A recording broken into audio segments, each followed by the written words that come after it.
What's up? What's up, you guys? What's up, Thomas Thompson? What's up, Paul Tarchala? What's up, James Melton?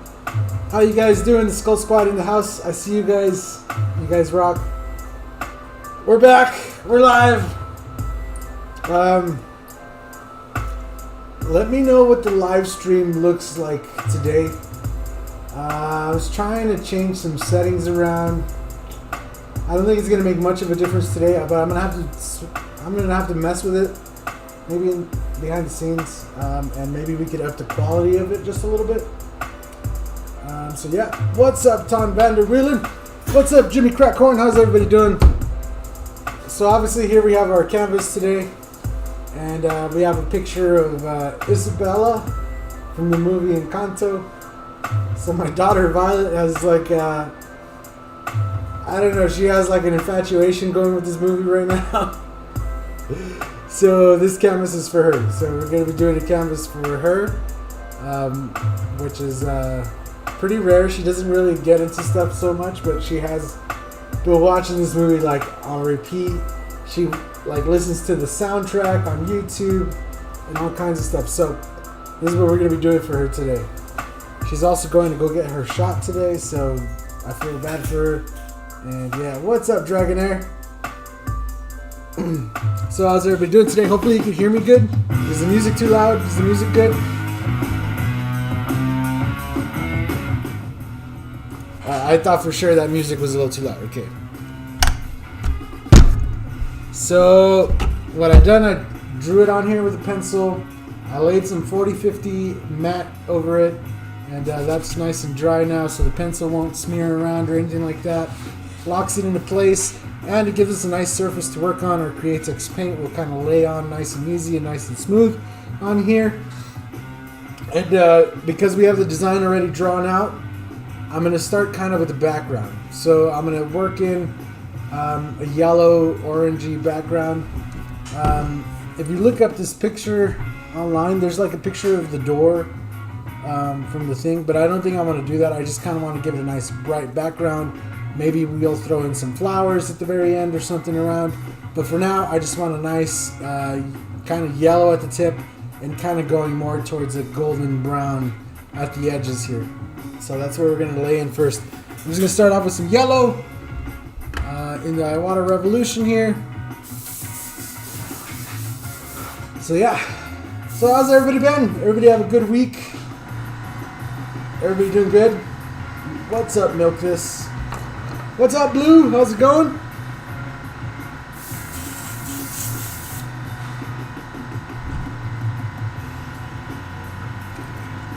Alright, and then see the pre-mixed paints, they still holding up really good, so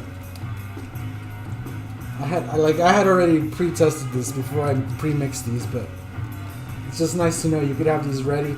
I need to get my paint shaker going, so I can just get them shook up real quick.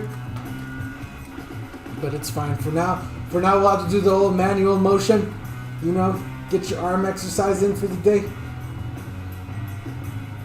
Never forget arm day.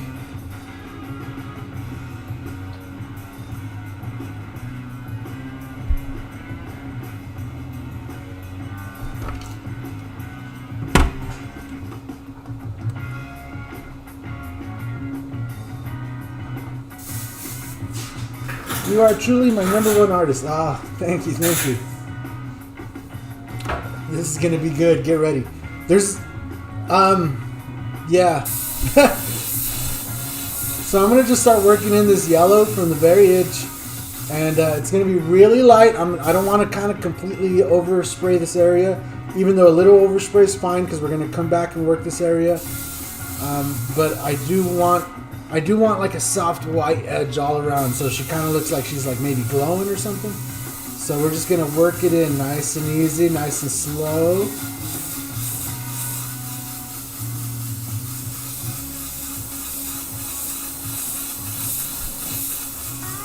Right, and before I start building it in real heavy, I'm just gonna let that sit, kind of work my way around.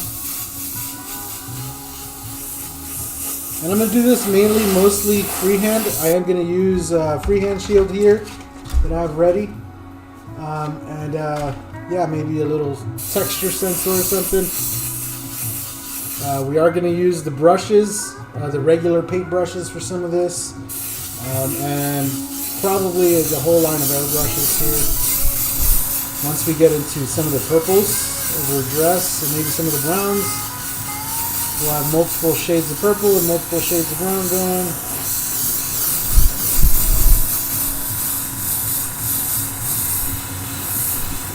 So just working in that yellow, nice and easy around, trying not to like cover everything. Like I said, a little overspray is fine. I'm not really too concerned because we are going to go back and fill it all in. But I'm trying to like gradient or shade in the yellow to the you know, with the golden brown that we're going to kind of do on the edge.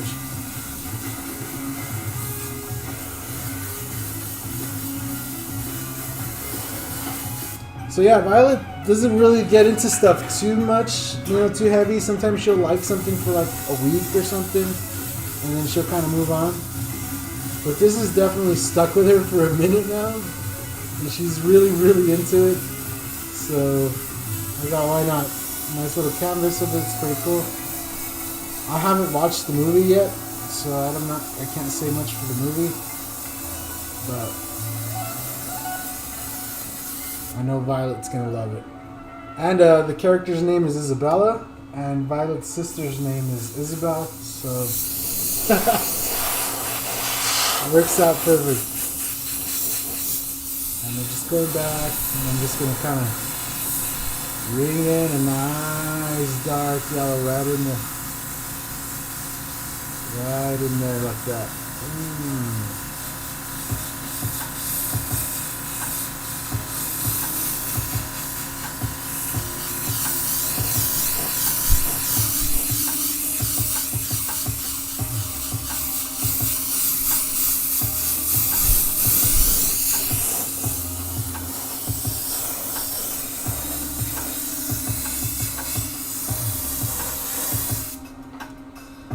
Your wife loves this movie? Yeah. I need to watch it. Jess said it's pretty good, so definitely need to get on that. I just haven't had much time lately, but you know, we're back on it. We'll have some time again.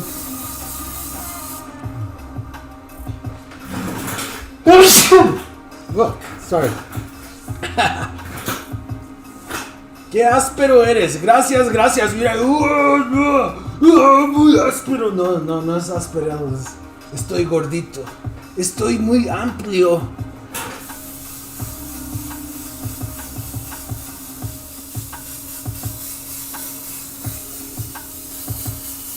¿Cómo va esa canción? Es que se me sube el colesterol, mamacita. Esa canción es mi canción. Alrighty. So we got that in there. Now all I'm going to do, we have yellow in here. In order to start bringing in the kind of the golden brown, there's just a little bit of yellow in here. I'm just going to mix in some brown in here with a little bit of reducer. I'm going to bring these two browns down because we're going to need them.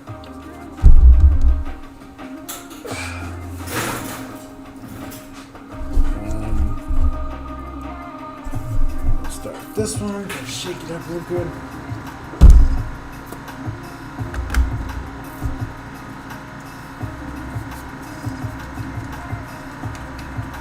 That's better. You guys are funny.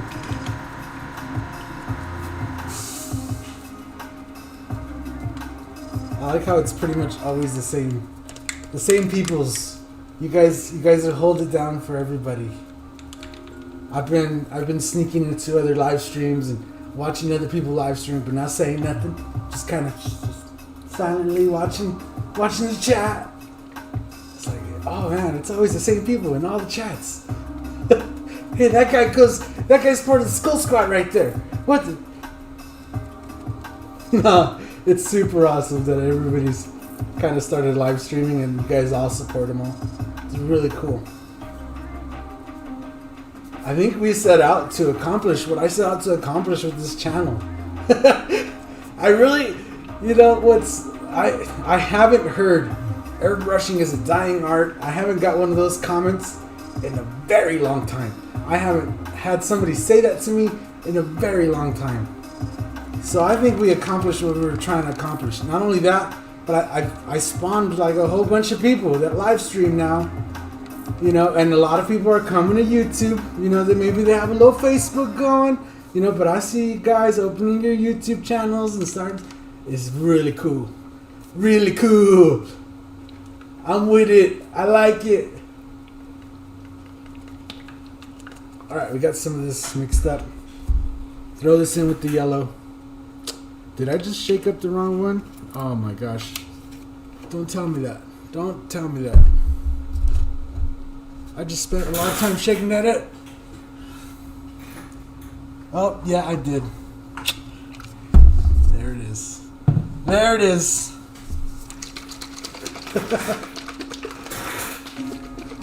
So it's super awesome. Now it's like, where do I go from here? Now it's just like, I just want to chill and paint. I'm going to just chill and paint.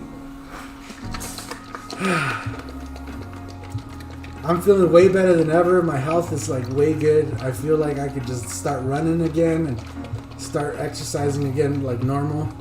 Not like therapy exercises or something. I was in here dancing before I went live. So definitely feeling a lot better. The channel is doing real good. The Airbrush stencil is doing real good. I like my new job. It's awesome. Life is pretty good right now. We did have a really rough start to this year, not gonna lie. We had some troubles here. Like, yeah. So, you know, now everything is just working out real good. Yeah. I'm feeling real good. Like, stuff is awesome. And yeah. I'm excited. This year's gonna be a lot of fun. Hopefully nothing else happens, knock on wood. Freaking knock on wood. Knock freaking hard, you guys.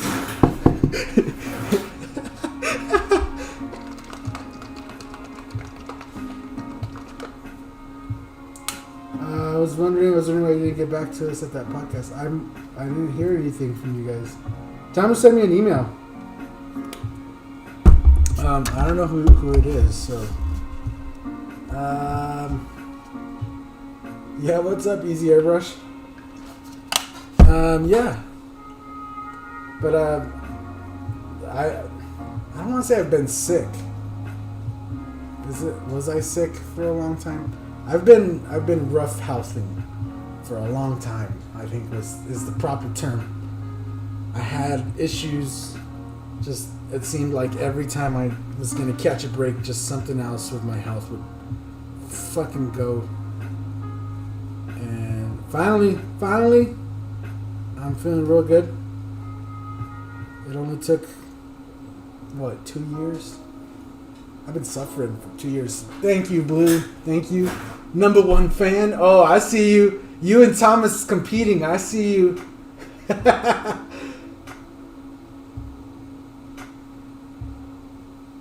Yeah, yes, Paul Tuck. That's exactly it, dude. That's exactly it. There was a time when I remember I would go to the store and Createx paints, they were just had them like everywhere. And the last time I went to the art store, for sure, the Createx was starting to run pretty low. So, I feel you there. And that's kind of the thing I've been hearing all around. Is, you know, sales are up, revenue's up, you know, airbrushing is doing just fine. You know? At least with the few partners that we've worked with, everybody seems to be doing great. It's kind of the artists that are hurting, but that's what happens, right? It's like the more of you guys out there that start painting and start seeing what I'm doing, the less you're going to feel like you got to come to me and get something done, because then you can do it. And that's what I've been trying to tell you guys. You know, like, you guys can do this. That's why I go through these videos. You guys think I'm joking about that dagger stroke. Go learn your freaking dagger stroke. Get confident, and you can get this done. So I just turned down the pressure a little bit. I almost loaded, just because I loaded brown, I almost just started running into the skin, but we're going to bring some of this around. the yellow here. And we're going to kind of texturize it in. We're just going to kind of splatter it around kind of just randomly. I don't want it to be too... You know, I still want some of that yellow to show through, but I'm going to texturize it around. But yeah, it's been awesome to see kind of airbrushing go from, oh man, you don't see that too often, to now like everybody's doing all kinds of stuff with it. Airbrushing their shoes. I see a lot of people doing helmets, tumblers, little models. People are doing really fine art. People are doing t-shirts online, live streaming. It's been awesome. I've seen a lot of people doing all kinds of live streams. And it's been pretty cool to see that it's just like coming back. But yeah, definitely on the flip side, it's going to make stuff harder to get. Not because there's a short supply of it, because there's not, but people are eating it up. So, double-edged sword. Yeah, hopefully this year, once it warms up, we can get back out of the market on the weekends and show you guys a little bit of that lifestyle. Hopefully we get past this whole, I don't want to say the P word, but it ends, it kind of sounds like systemic,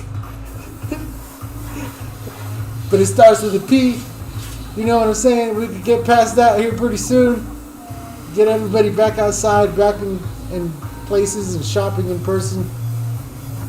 It'd be great. And yeah, I'd like to show you guys a little bit of that before I think it becomes a relic of the past, like just going out. Because I feel like that's what they're trying to do. But yeah, I don't know. Yeah, definitely. This should be an exciting year to just see what everything that happens.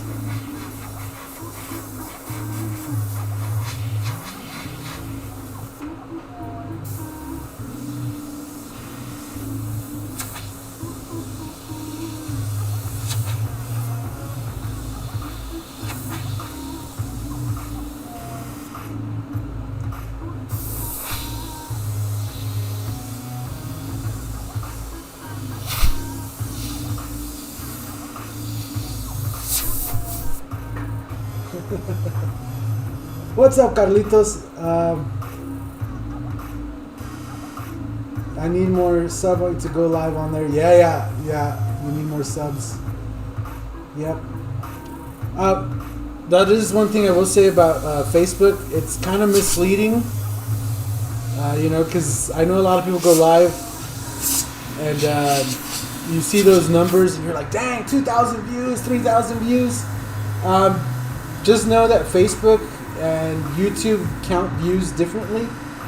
So on YouTube, for a view to count as a view, they have to watch like a certain percentage of the video. Like they actually have to stick around and actually watch. If you just like glance at the video and then switch to a different video, or if it just comes up in your subscriptions and you just scroll past it, it doesn't count. On Facebook, if people like just scrolling, right? You know how you just scroll Facebook and you're just looking for something fun to watch? If somebody just scrolls past your video and it plays for a split second just while they're scrolling past, Facebook counts that as a view. So just know that it's a little bit different. I know when I first did it, I was like, dang, there's tons of views. But then I was like, wait, nobody's liking it and nobody's commenting and stuff. And this, when I realized that, it's like, yeah, I looked into it a little more, and yeah, Facebook just kind of counts a lot of stuff.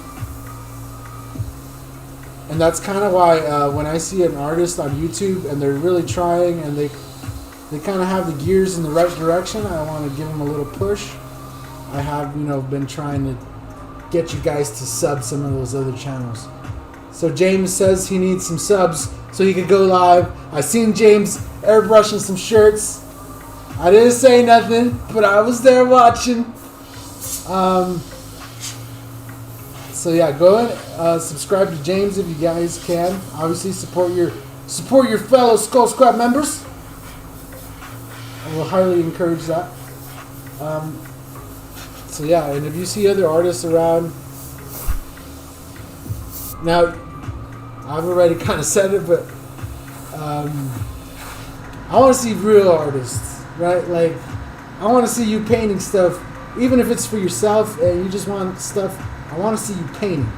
I don't want to see you just like, oh, hey, look at this thing that I got. No. And then at the end of the video, it's like a quick little 2 seconds of, that, it's done. It's like, no. I want to see painting. Show me painting. That's what I like to see. So anytime I see somebody live and they're doing the whole thing, I can appreciate it. Because that it's not as easy as people think. So you see I can kind of work that in around. I'm just going to throw in a little bit darker brown in here.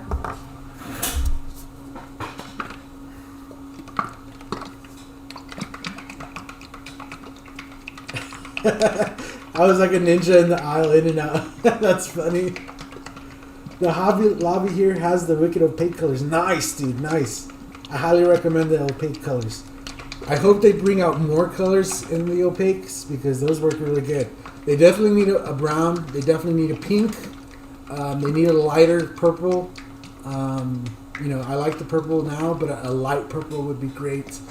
I know that we could just mix the colors, but it's really nice sometimes when you could just have a standard that you're like, oh, from that purple I could just mix from there, or just grabbing a color off the shelf. Sometimes it'd be really handy. So, but I really do hope they just put out more colors. Hint, hey, Craig and Dennis, more colors. Createx, wicked, opaque, please. What? Some little not subtleness.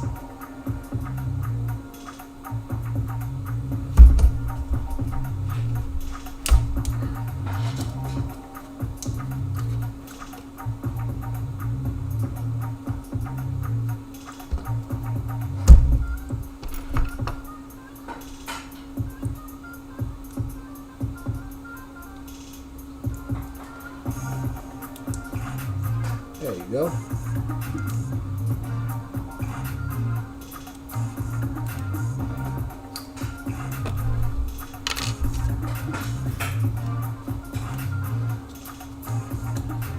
I like my TikToks. Yeah, TikTok's pretty cool. I just didn't find it for me. Oh, right on. Thank you, Paul.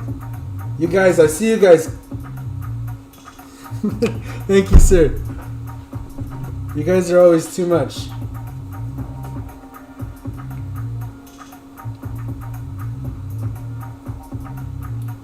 Oh yeah, we did get a new heater for the shop, which is awesome.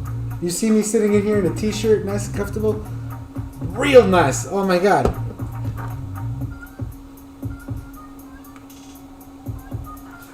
Honestly, can't thank you guys enough for that one, because that was an upgrade straight from you guys.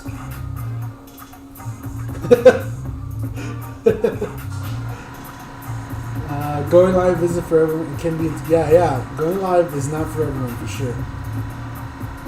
And I would say going live is considerably a lot easier than in person. So if you've never if you've never airbrushed in person for people, for sure. But one of my main things still right now, it's starting to pick back up, luckily, is airbrushing at parties, at private events and stuff. It's kind of one of the things I like to do. It's a lot of fun, and kids really like it as well as adults. But it leads to a lot of interesting, fun stuff, and it's quick art, right? So people will just come up, they see their name done, or they see quick little design on the hat or a shirt or whatever, what have you.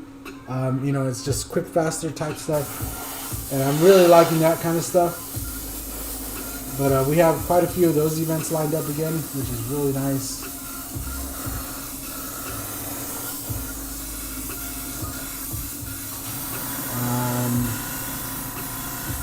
But because it is private, I can't live stream from those places. A lot of times there's kids around, so definitely can't live stream at all. Because I have to get consent and parental and all that stuff. And YouTube has like these weird child kind of guidelines going, as well as just your local labor laws and all that jazz. It's just weird. It's just weird having other people in the live stream. You gotta do stuff. You gotta do stuff preemptive.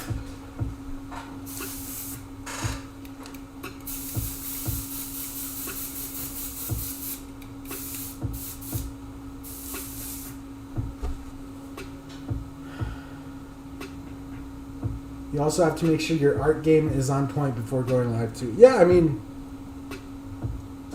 yes and no, right? Like, I for one can just appreciate a person trying and doing their best and being genuine, right? Like, you don't have to be a superstar to go live, and that's the part that I like, is that everybody's just a person. Like, right? I'm just a person. You're just a person sitting there. Like, you know, if we ever meet, we're just people. We're gonna shake with hands with the same 5 fingers and stuff like that. And this is kind of what I'm talking about when I say about the badassery and stuff, right? So I like seeing when it's just a genuine person at home in their actual studio area or garage or whatever, what have you. You know, just trying their best and just having fun. That's pretty good, especially if they do it consistently. Because then you can kind of see their journey going forward, right? Like, they started there, and like in a year, you know, you're still watching their stream just because you like watching, and you'll see them get better. And I think that's kind of one of the things too. But a lot of it depends on the person's attitude, how they take things, how they say things, what they're painting sometimes too.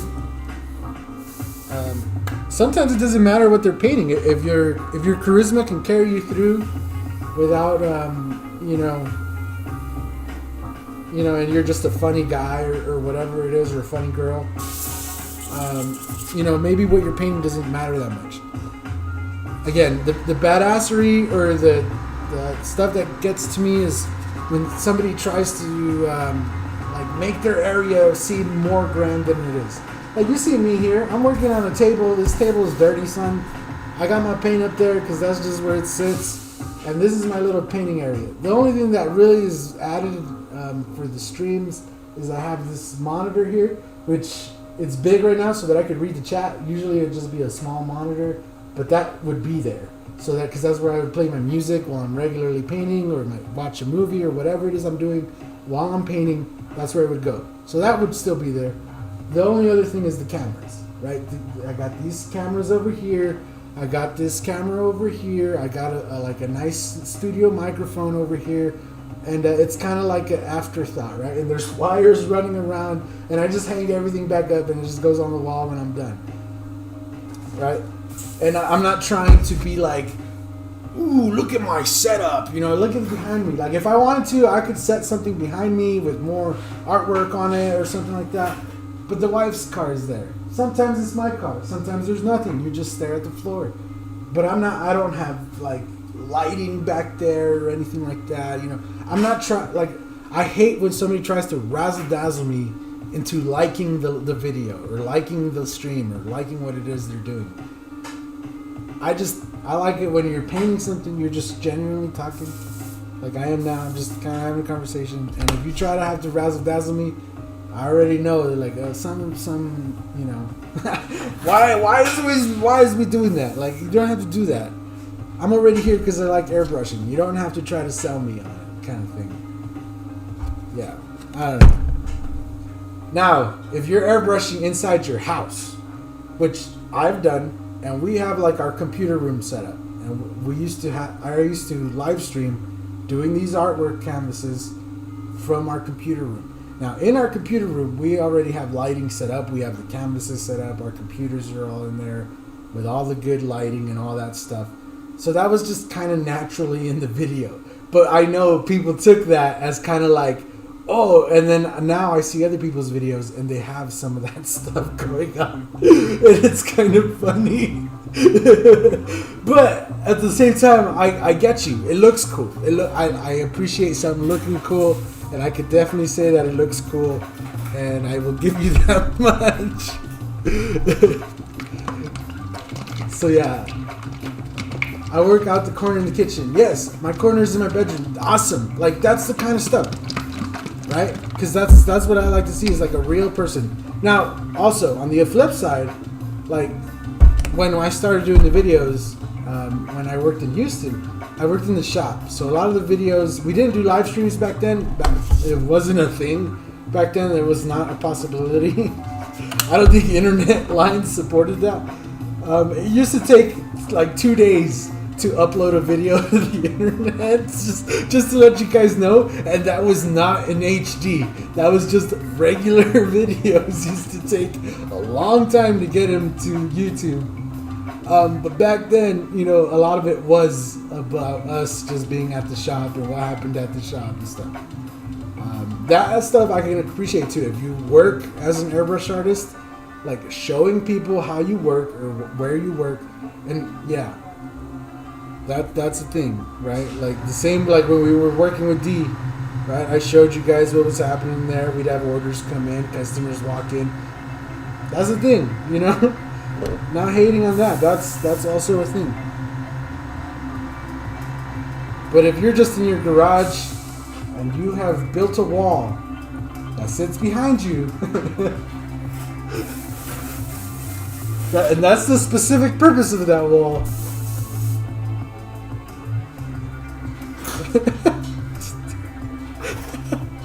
Alright, so I loaded some detail flesh tone here. And we're going to go in here and we start loading it in. But yeah, all you other guys, if you're just painting at home, I paint in a converted studio in my bedroom. Yeah, dude, like that is what I'm talking about. That's what I like to see. When you're just painting out of your studio, out of your little area, whatever it is, you know, that's cool. You know, I've seen some videos, I've seen some channels, and I honestly, I couldn't even name drop because I don't remember the videos, because I probably clicked off so quick that I was just like, eh.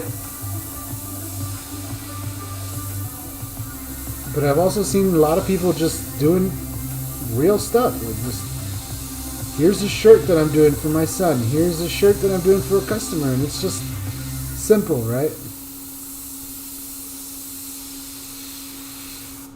And that's what I like to see. Is like I know that's real. Like you're just really airbrushing for somebody.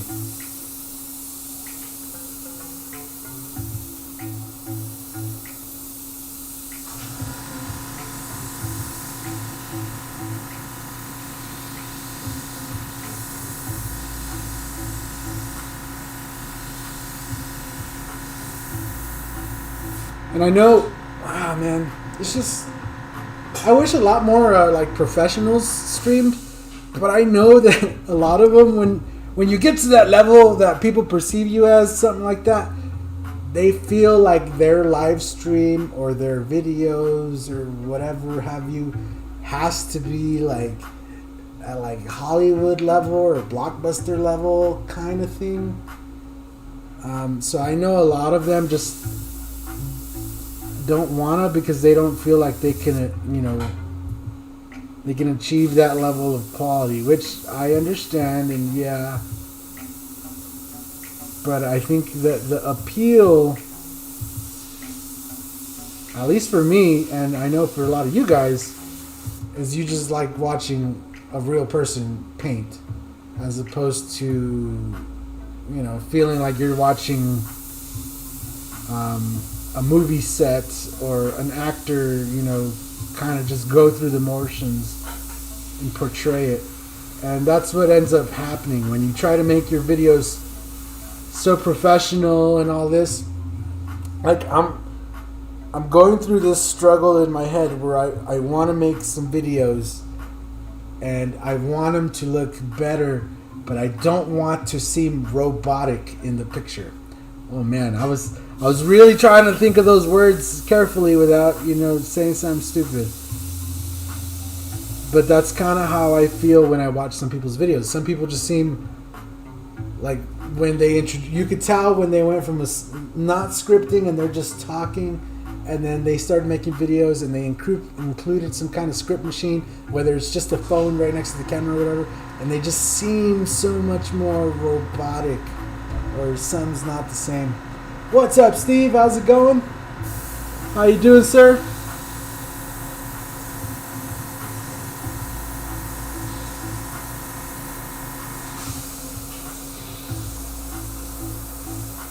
Speaking of people I like to watch, go watch Steve Leahy. He's pretty chill guy. Live streams pretty frequently. Steve, have you hit the threshold to live stream on YouTube yet? Why don't you live stream on YouTube? I know a lot of people here have said they need more subs. I don't know what the threshold is for live streaming.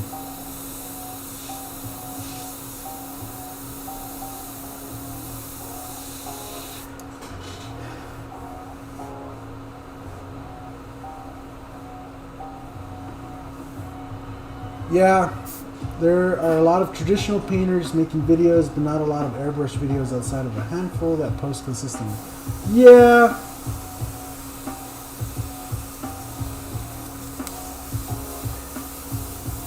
The only reason I want to start including some form of scripting or something beside the thing to 1K for mobile streaming. Guys, go and get Steve up to 1K. Go and sub up to Stephen Leahy. Worth the sub for one. He puts out good information, good videos, and amazing artwork. But two, like, the live streams will be lit. Go and sub. I've been binging on all Steve's stuff. Awesome guy, great artist. Yeah, Steve's awesome.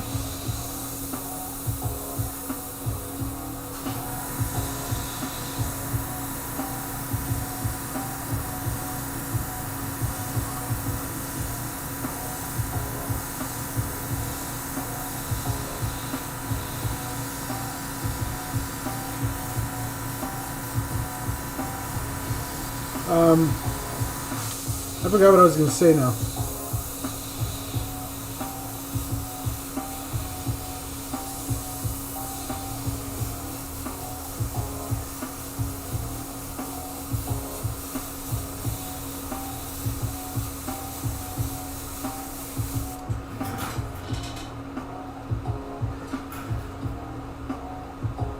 Don't change, Mike. I'm always here for the side chats. Yeah, I just like talking with you guys. I think I've said this multiple times, but it's as much entertainment for me as it is for you. So,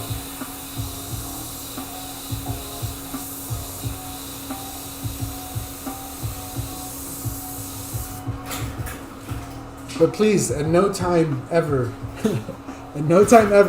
take any of this as any form of like, I'm trying to sell you on airbrushing. Because if you like airbrushing, go and get an airbrush, start airbrushing, stop watching me, go paint, do your thing. Like,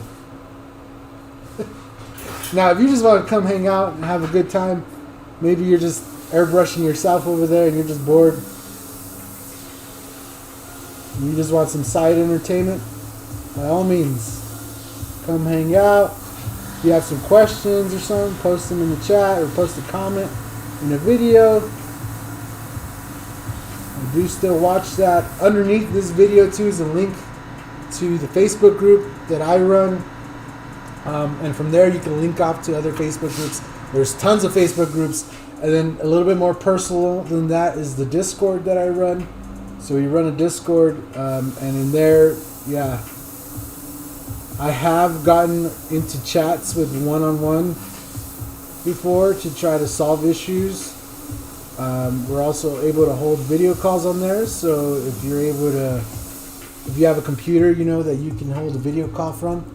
I've helped people with issues that way before too.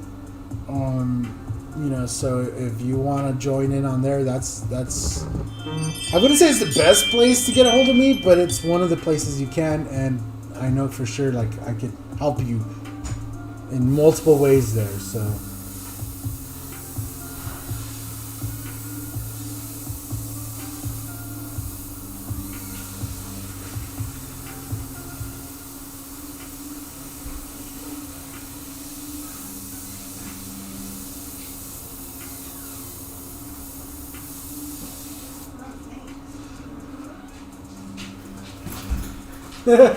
I really love airbrushing, but the commentary is hilarious. Yeah, thank you. Yeah. Where'd she go? Yeah. Isabel's coming too. Oh, Isabel's coming too? Yeah. Hey, remember how to do it? Yeah. Yeah? You need to practice one more time, or you think you got it? Isabella. Yep, Isabella. I knew what I was. She knew what it was right away. Hey, you haven't got your shot yet. You can have that. It's a real Bella. Can you bring me back like a drink? Like an energy drink or something? What's up, Isabel?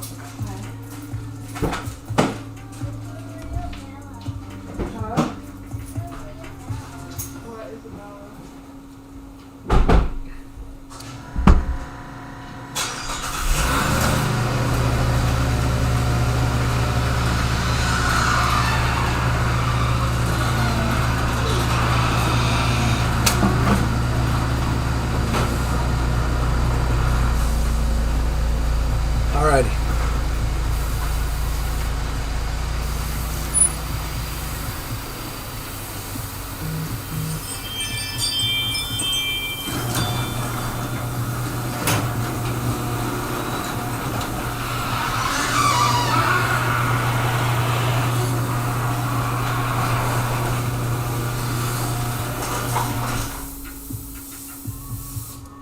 Alright, so I got a little chilly in here. We'll see if the heater kicks on at all, because it's actually not that chilly in here. It's cold as hell outside, though. There's still snow on the ground and stuff. You want us to get more inspired to draw and spray the more I watch you guys. That's great. That's all we're trying to do. Saludos, Hugo. Saludos, hermano. ¿Qué onda? ¿Cómo estás? ¿Qué rollo? ¿Qué cuentas? Dime algo. Ya nos saludamos, ahora vamos a hacernos amigos. ¿Qué rollo? ¿Qué dice mi gente? ¿Qué cuenta? Hábleme más en español, así como ustedes me dicen a mí en los comentarios.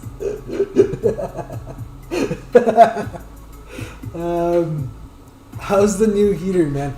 I love it. We'll see if it kicks on here in a second. It keeps this place nice. So during the nighttime, obviously I turn it down and it's just set to not let anything freeze.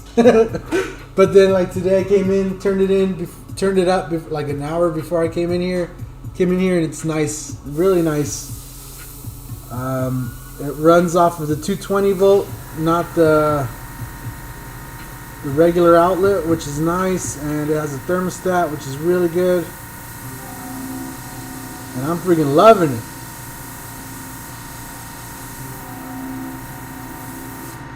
You know, how does that song go? Moving on up, moving on up.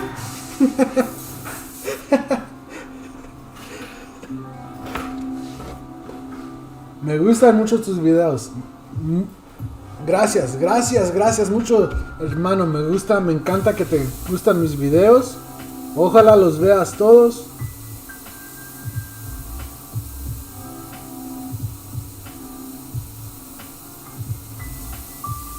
Y para los que no saben, también tengo un canal en español que se llama... ya tiene rato que no lo he... no he puesto nada en ese canal, pero se llama...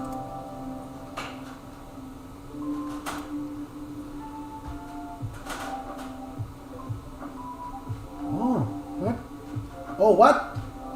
What?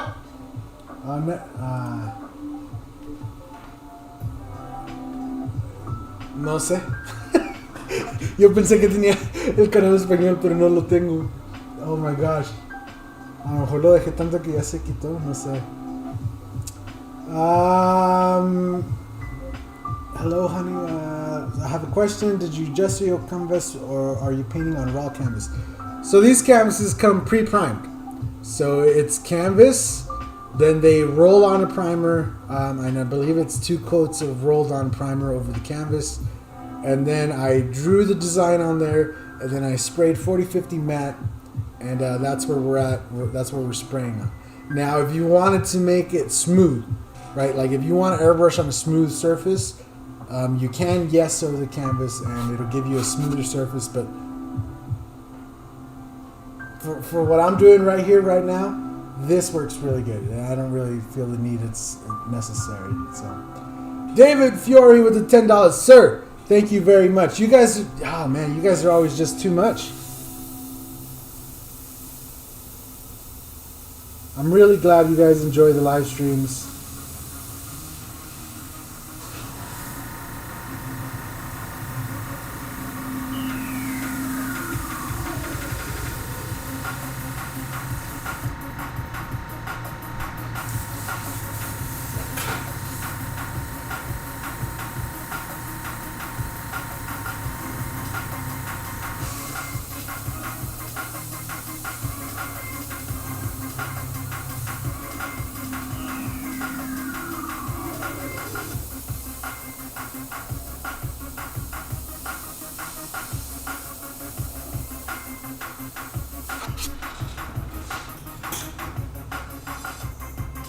Tu español es on point, bro. La neta del planeta. Ey, ey, la neta del planeta. Eso es nuevo. Easy Airbrush está viviendo en el año 2050. La neta del planeta.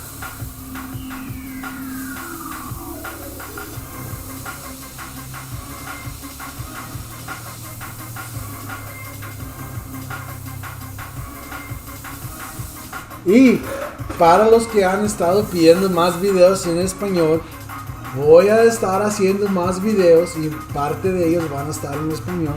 Pero tienen que saber que muchos de mis videos son enlaces de en vivo.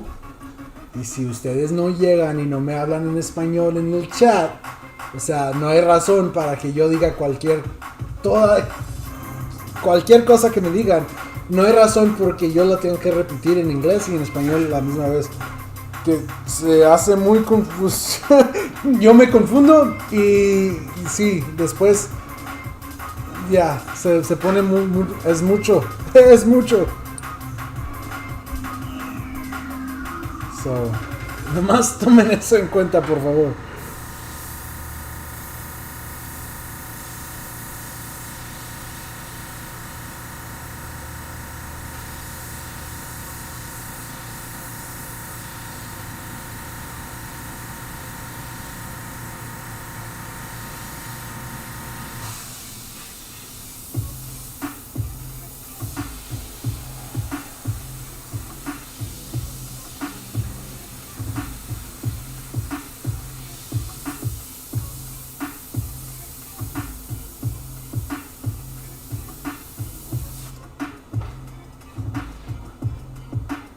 Muy bien para estar presente.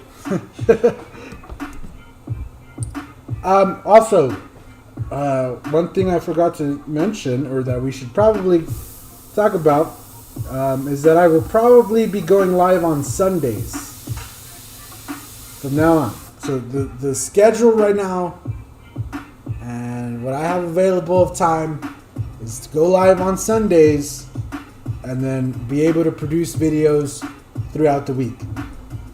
The reason I say Sundays is because that's obviously my day off, so I'll be able to actually schedule the live streams during a time that I'm not at work.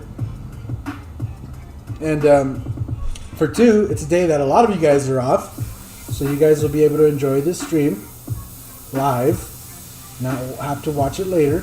I know a lot of people's family days Sunday, but I'm going to try to schedule it later in the afternoons. I know today's is kind of early, but you know, going forward, they will probably be later on in the afternoons on Sunday. So probably like after 2 or after 3 o'clock on Sundays is when I will plan to start going live from now on. And that's only for the live streams. And I should say, for the public live streams. So those will be open for everybody. Now, sometimes during the week, I'm thinking maybe like Tuesday or Wednesday, probably Wednesdays, I'm going to be doing a Skull Squad only live stream. Probably on Wednesdays, and it'll probably be the second and last Wednesday of every month. So 2 a month will be exclusively Skull Squad member live streams. And I have that ability now to create live streams where if you're not a Skull Squad member, you won't be able to join, right? So it'll let you see the stream and you'll be able to click on it, but you won't be able to see anything. You won't even be able to see the video or the chat or anything unless you become a Skull Squad member. And that'll be twice a month. Like I said, probably the second and the last Wednesday of every month. So alternating weeks. But in case you're not sure what week we're on, you'll know that it's the alternating Sunday, the second and the last Sunday of every month. So, do you prefer Wicked or illustration colors, or do you feel they both serve a purpose? Yeah. So, I believe they both serve a purpose. I know the illustration colors are just slightly more fine. And I do mean slightly because at that point you're kind of splitting hairs when it comes to how fine it is. But I do right now, for like 90% of what I'm painting, minus t-shirts obviously, but like for everything else that's not a shirt, the Wicked Opaques have been like covering all my needs. I've obviously been using the candies where I need candy. And the illustrations have been, kind of handy, especially the white. If you really want a really poppy white, the illustration white is really good. Straight out of the bottle, just up your pressure a little bit. I feel that those do work pretty good. But honestly, yeah. I do think they kind of serve their own purpose. I wouldn't want to see the illustration line go away because they do kind of serve their own purposes, like what I'm saying. But the Wicked Opaques have really been covering my needs is kind of where I'm at for most stuff. I have busted out the illustration colors for a few things, but not very often. Ever since Createx put these opaques in my hand, I don't even know. And they stick so good, right? That's kind of the very first thing, is that they stick really good. Like previously in previous generations or working with some other paints, sometimes the adhesion is not always there. So that's the biggest one thing, especially when you're doing like motorcycle tanks or anything like that. Sometimes the adhesion was not all the way there. Now, like, man, you could use them just like I used to use base coat. Just reduce them down, throw them in, and yeah, watch them look good. I haven't had anything fade from the Wicked Opaques. As you can see, my wife's car that sits in the back, that one's a mixture of Wicked Opaques and candy, and it still looks like the first day we sprayed it, so I'm super happy with that. But yeah, honestly, that's kind of where I'm at right now. It's just the Wicked Opaques have been serving me pretty good that I haven't used much else.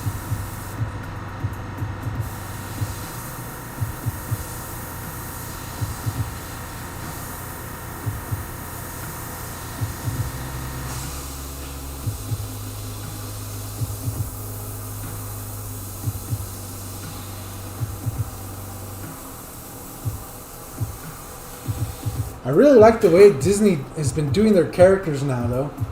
I like how this 3D animation style has really taken over the old style, because now the characters have shape. Like, even if you look at the original picture, she has like roundness, she has shading to her, and we're going to be adding all of that. And it's really nice to see that they just kind of, all the characters have dimension now.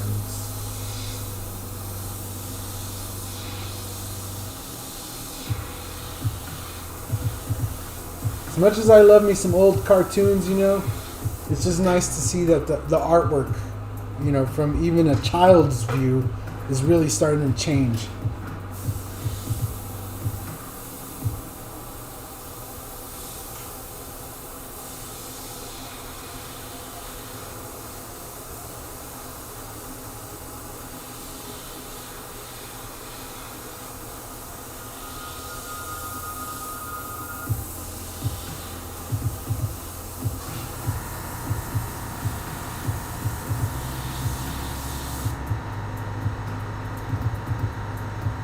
Yeah, I notice a lot of people using the Wicked more and more. It's really good. Like no lie, really good. It's honestly right now the Wicked opaques are probably the best I've ever seen Createx create. It's really good, like really good. I don't know how else to put that. Really good. So yeah, really good. In the past, like doing motorcycles back in the day, and not even that long ago, like 7-8 years ago. No, maybe longer than that. Maybe 10 years ago. You know, you wouldn't have caught me using Createx paint on, say, like a motorcycle.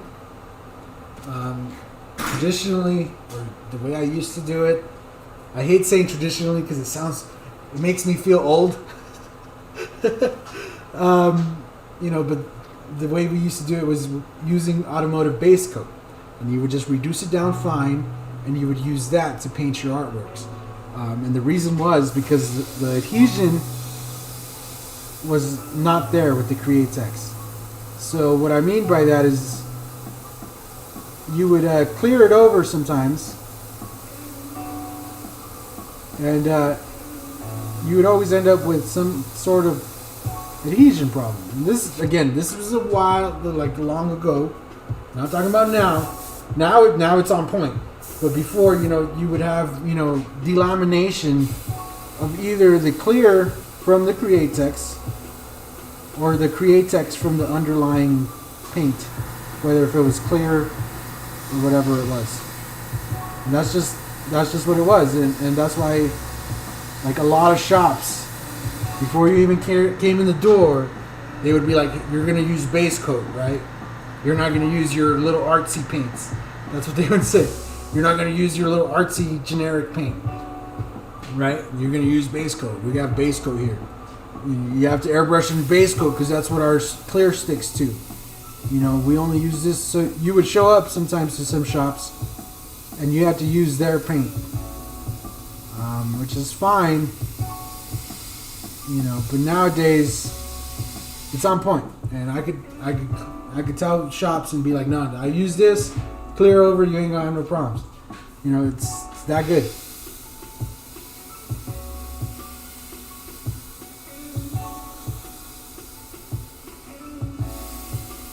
Yes, the coverage is good. You lay a color down, you want to lay another color over, like, it's good, especially with the opaques. It's really nice.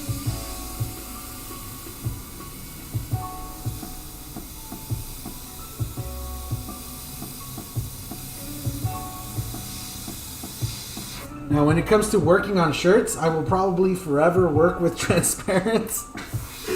I don't think I'm going to switch that at all ever, but,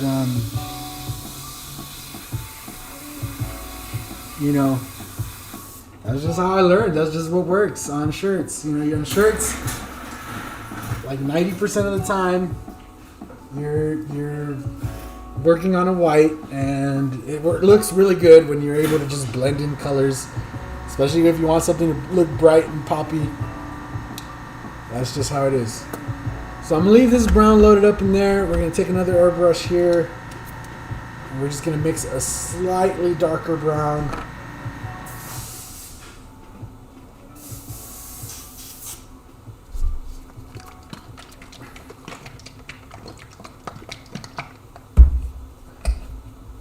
I just bought me another California. Quality and parts went down a bit, but it's still pretty quiet. Yeah. I have my California Air Tools, and then we have the Makita that I'm using right now.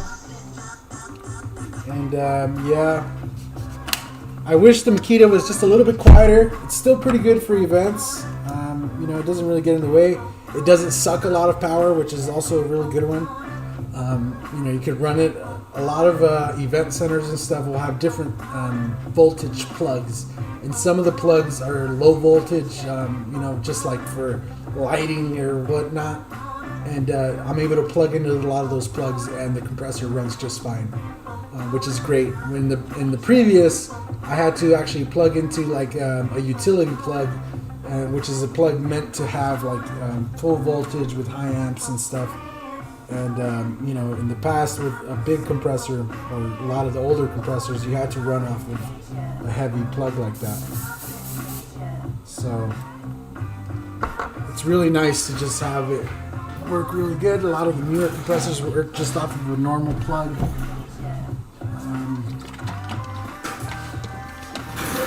Why is that transparent on shirt? Is that a Makita Quiet series? Yeah, I forget what the series of it is, but it's like some quiet compressor.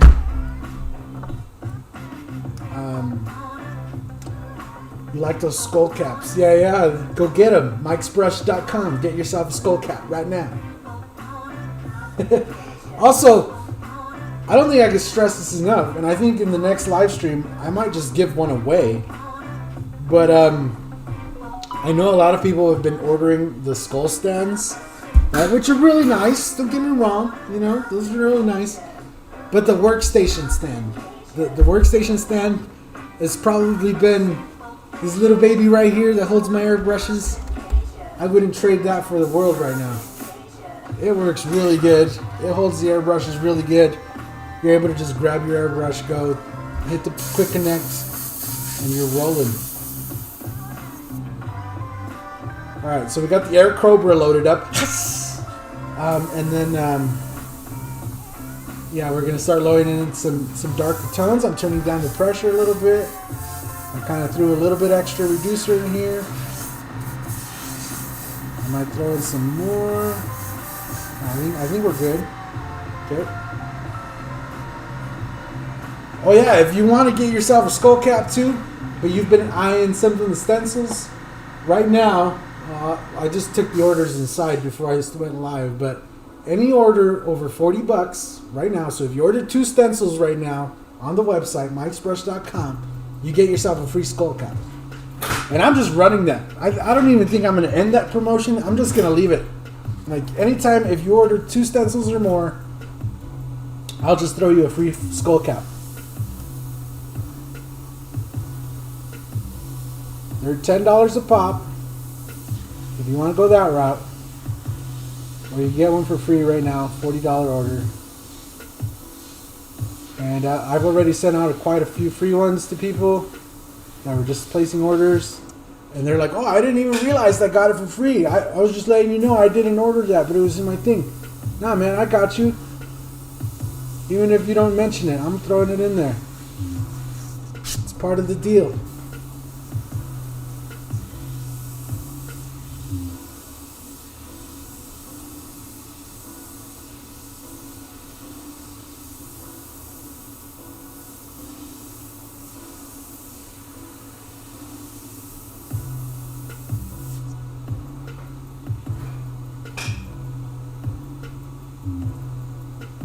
Is the Fortress, is it pretty quiet? I've heard good things about it.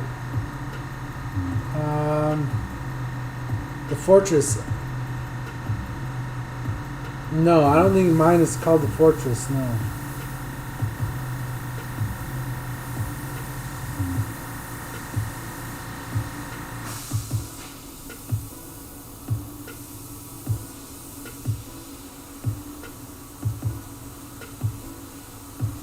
But wait, before you go and place the order too, if you are international right now, oh my God, I gotta say this because holy shit right now. If you live, even if you just live in Canada right now, like, know that when you order it, the shipping might take a minute. All right, I'm just letting you know up front. I don't know what's going on. I'm not the delivery guy. I make sure everything goes in the mail. Just know right now that stuff is going slow. All right? I mean it's slow. Even just to Canada. Okay? Just letting you know right now.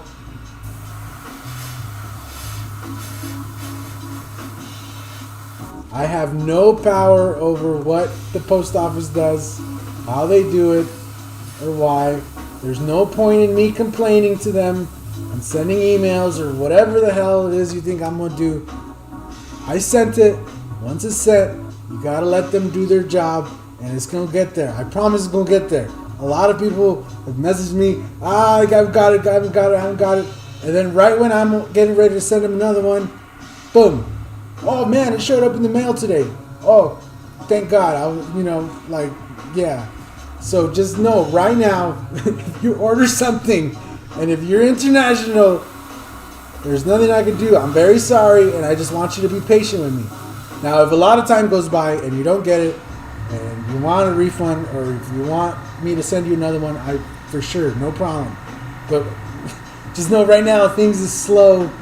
And I want you to be patient a little bit, because it's been way too many times already where people say, oh, it hasn't come. I send out another one, and then they go, it showed up. And then another 3 days later, they go, oh, the other one you sent showed up. So it's like, I just give it time. That's all I'm saying. Please be patient with the Postal Service. And it's not just the Postal Service here in the U.S. Once it gets to your country, you have to be patient with the Postal Service in your country. Alright? I know I've shipped stuff to Australia, and sometimes it literally sits at the port for a week, 2 weeks, 2.5 weeks, just not moving. Alright? That means it's being unloaded off of a big container that's probably full of mail, and they probably have like one guy going in there grabbing packages at a time. Because of COVID, they can't have more than one person, whatever the excuse is, I don't know. I just letting you know stuff is slow, so please, if you order something international, be patient. There ain't no point yelling at me or whatever it is. Like, I have no control, man. I'm sorry.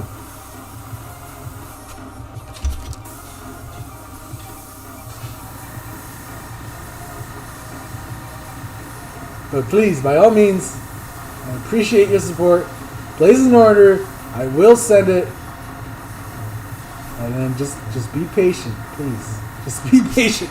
Just being honest right now. My Badger airbrushes took 1.5 years to get to me. COVID speed. Yeah. Yep.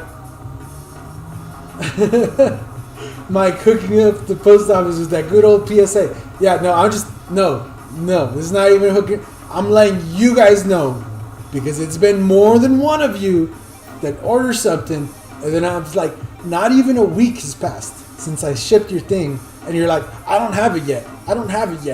Where's my stuff? And it's just like, bro, I am not Amazon. I do not have facilities across the world to store and ship you your stuff from a local facility. Like, my stuff has to travel, right? Like, I'm sending it out from here. It has to go to you.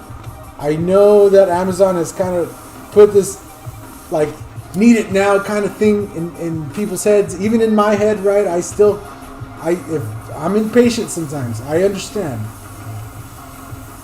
But just know that I am not a big company like that. I do not have those kind of facilities or responsibilities or anything. I'm sending it out. I'm doing the best I can. And we got to be patient. And yeah, there's nothing I can do. Getting mad at me, sending me freaking emails, saying I haven't sent it and I'm a liar, whatever the freak. Just, it's like, I'm doing my best, man. I'm doing my best. Please understand. That's all I'm saying. And that's really only for international people. If you live in the U.S., if you live somewhere, Arizona, wherever the hell, like usually I send it a couple days, boom, you have your thing. Sometimes it takes a little extra. You know, I know during Christmas time, some of the orders were running a little late, whatever the hell. But, you know, now everything's kind of just back to normal. So, yeah. I just gotta say it. I've been waiting 4 weeks for an order from Germany. Shipped the day after I ordered it. Feel your pain. Yeah. Like, yeah. That's exactly it right there. Like, it's, like, yeah. Like, it's not me. That's all I'm trying to say. It's not me. Leave me alone. I shipped it. It's on its way. Please. Just be patient.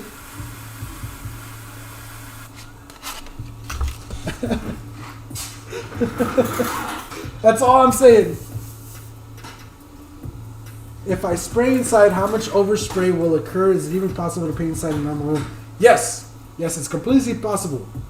I used to do it all the time, here on the live stream even. Go back on the videos and watch me paint inside my house. Now, that being said, within reason, there is not that much overspray. If you're painting, you know, just nice and close and just, you know, nice and easy, no problem. Now, remember how we sprayed that yellow in, right? Where I was like, you know, I wasn't creating a whole bunch of overspray, but I was creating a little bit of overspray. Now, if you do that a lot, right? If you're spraying from far away back here a lot, and you're making these big little overspray clouds, even if it's just a little overspray cloud around your painting, that spreads, right? It goes around. That is going to accumulate over time. Letting you know, there is a little bit of overspray. It's probably nothing super to be concerned about, but you are going to have to wipe stuff off every now and then to keep it looking clean, because it will start looking dusty and dirty. So within reason, yes. I would not recommend you spray candy colors inside, because typically when you're spraying candy colors, you know, you're doing coverage. You're doing big passes. You're trying to cover an area. I would not recommend that inside. But if you're doing just like nice little canvases like this, if you're, you know, doing small little fishing lures or something like that, maybe you're just airbrushing little model cars, stuff like that, you could get away just fine airbrushing inside. And you could probably even just have a filter box. So if you get a fan, put a filter in front of it, and if you put it next to your area, it'll probably catch most of the dust as you're spraying. So, you know, again, within reason, you can spray inside perfectly fine.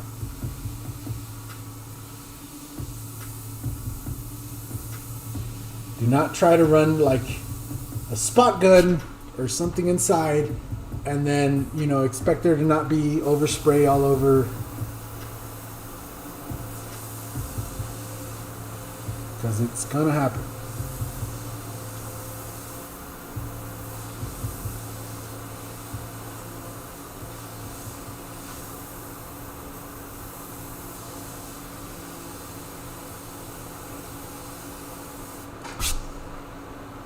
So please, just use your better judgment a little bit and just, you know, can I? And just think about it. Like, was it a good idea? I don't know. If it doesn't sound like a good idea to use that particular type of gun or spraying that particular way, probably not a good idea. Just, that's all I can say. I hook up the portable paint booth and spray towards that. I mean, that'll work too. Well, a lot of little portable paint booths have a built-in filter system.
Yeah, a box fan with an AC filter in front of it. That's what I've said for a long time. Just get a fan, get a filter, you're good. Yeah, that's pretty much all you got. All you need. That's a good starter, set if you're just spraying little stuff inside. Like I said, I still probably wouldn't recommend anything like. Don't use a spray gun if that's your entire filtration system. Do not use like a spot gun or something inside. You're gonna have a hard time. That fan is not enough for that. I'm just telling you now. But if you're just airbrushing, just stuff like this, and just occasionally doing little sprays like that, that is all you need.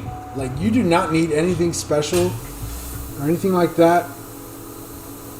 If I knew where to buy fans wholesale and filters wholesale, I'd already be offering it on the website. At home, getting started, filtration kit or something. I should honestly look into that. I probably could.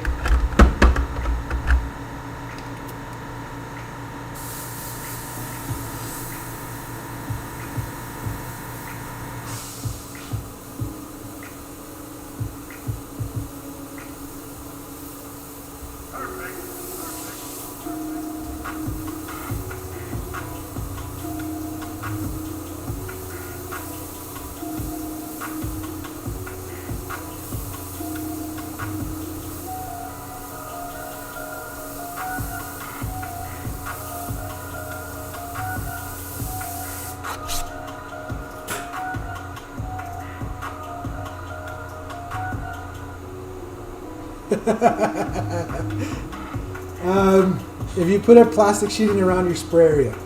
Oh man, who was it? There's one YouTuber who has a video of himself setting up a spray booth made out of plastic lining, and all it is one fan for in pressure with a filter on the outside, and then another fan on the inside of the booth spraying air out. Again, sealed all the way around with the plastic, so you have airflow coming in and out, filtration on the in and on the out, right? So it filters most of the air that's coming in, so you don't get a bunch of dusty air, and it filters the air out, so the overspray will kind of get filtered out as you're mixing it out. I forget the name of the video though, but it works, and that's all you need. My spray booth here, which the reason this camera up there, the one that's looking at the whole area right now, is up on a new stand right now. But that's going to be the camera that goes into the spray booth. So this year we're going to be having live streams and working on certain projects where the live stream is going to be a little longer, obviously. But we're going to take a project and we're going to take it all the way from here. We're going to take it in the spray booth. We'll spray some 4050 or something. We'll bring it back. We'll add some more artwork. Then we'll put it back in there. Maybe we'll spray Final Clear or different, maybe candies and stuff like that. But it's going to be the spray booth camera. Right? So my spray booth here is basically just a room. I built a room, right? It has a filtration system here. It has a nice fan that blows air out. That's filtered. It has inlets for air pressure, and all of those are filtered. But going through this year, we'll be able to, go in the spray booth and do that. But all it is a room that carries air pressure, right? Air pressure in and air pressure out. If you don't have air pressure in and you just have a bunch of air trying to blow out, it won't really work, right? You'll end up with still a lot of overspray in the booth. You got to have air coming in and out. I'll let you know that right now, so it works a lot better if you're trying to build a spray booth anyway. So if you're interested in do that, just know up front. Like, all you got to do is build a room that has in pressure and out pressure of air that's filtered. I would always recommend a filter system, especially on your in pressure too, because that fan is going to pull anything that's going by.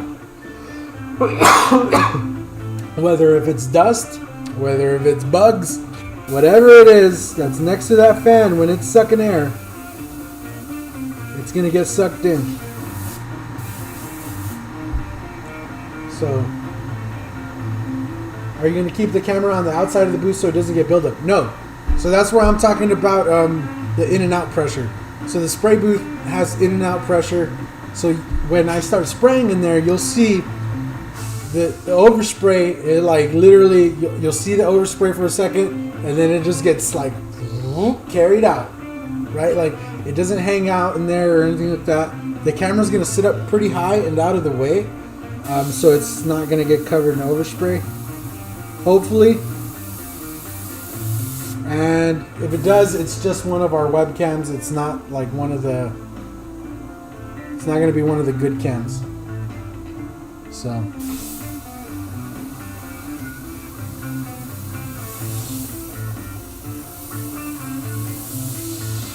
Hopefully we can keep it clean. I don't see why it would get overspray on it unless I unintentionally spray over in that direction and it gets some.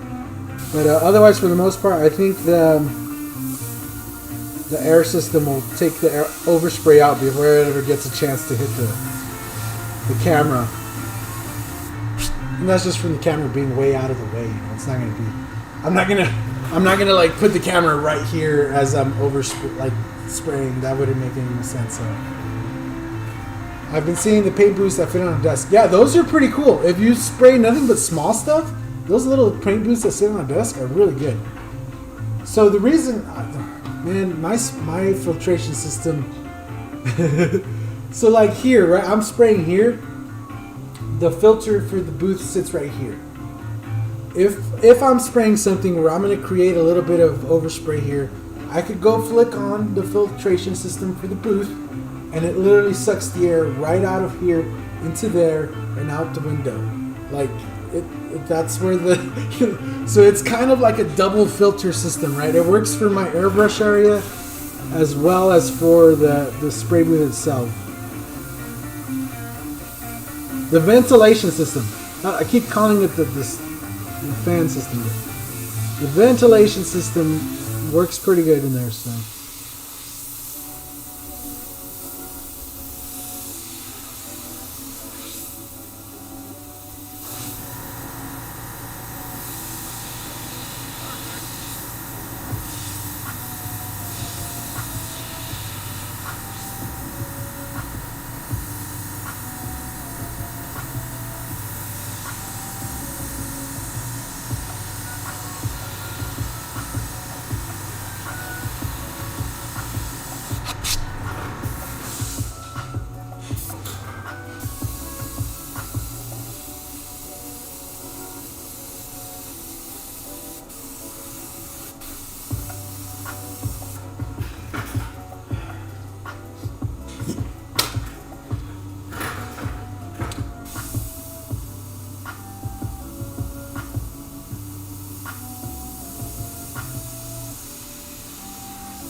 Oh, this is because I'm going to be building a booth this month. Nice.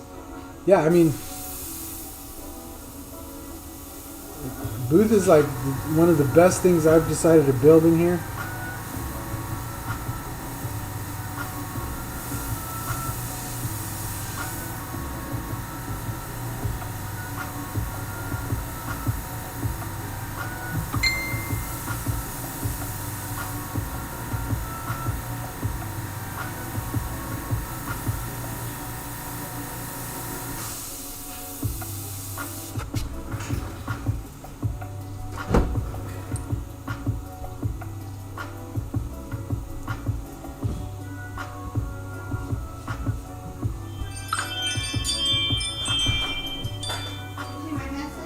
Why? What do you mean why?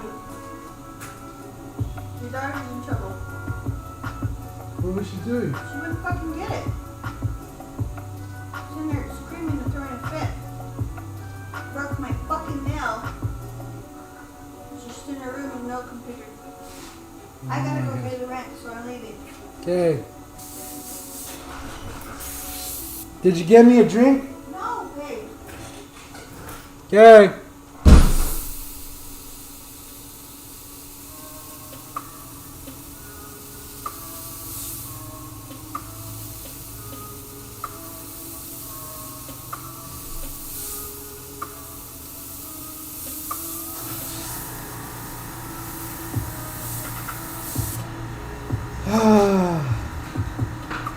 What size is your booth? The dimensions were 11 by 12, minus the wall, which is, I believe, it's like 11 and, or no, 10 and 8 inches by 9 and 8 inches, something like that. Something like that, somewhere in there. It's not very big.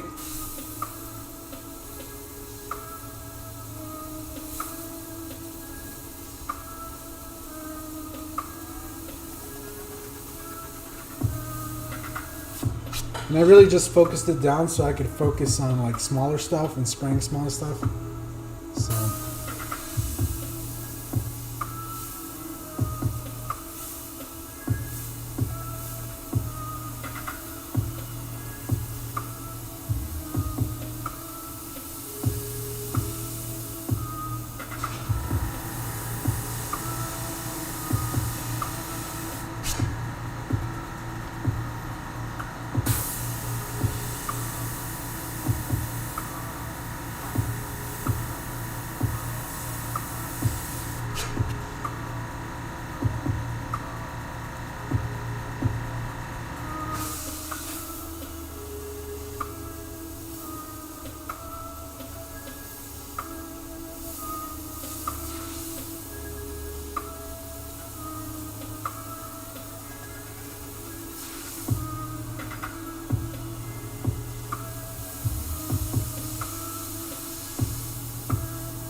Sounds like my house.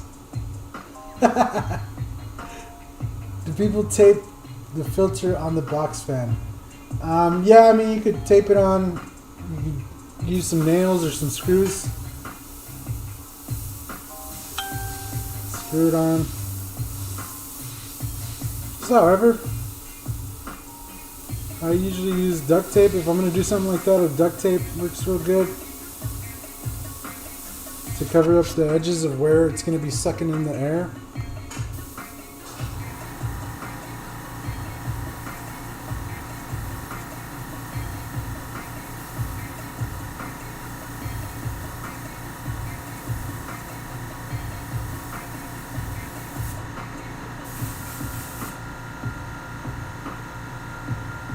Gotta dip sushi time. Oh yes.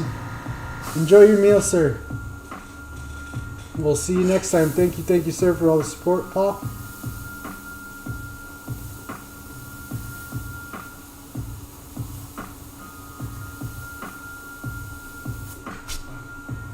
It's like sushi, yuck. Yeah, I'm not a big fan of sushi either, but you know, I can appreciate somebody's palate to enjoy that. I just do not have that. It hits my tongue and my tongue says, yuck! My tongue says no. Get it out. Ah! I can't. I don't know why.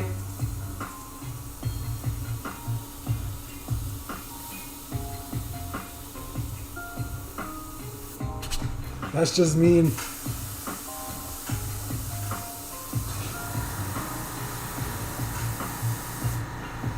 Alrighty.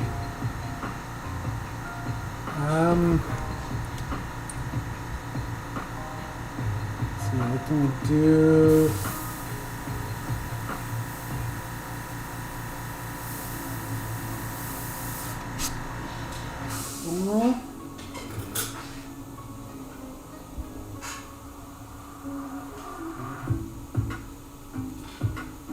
Darken this up a little bit right here.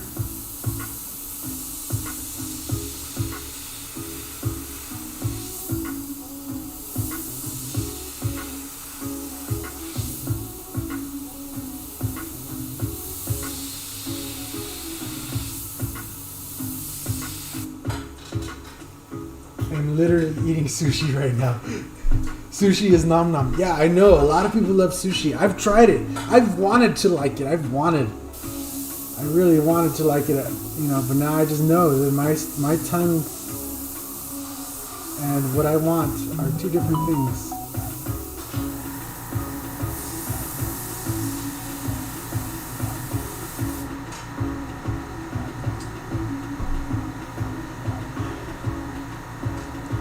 You gotta try pokey. What is pokey?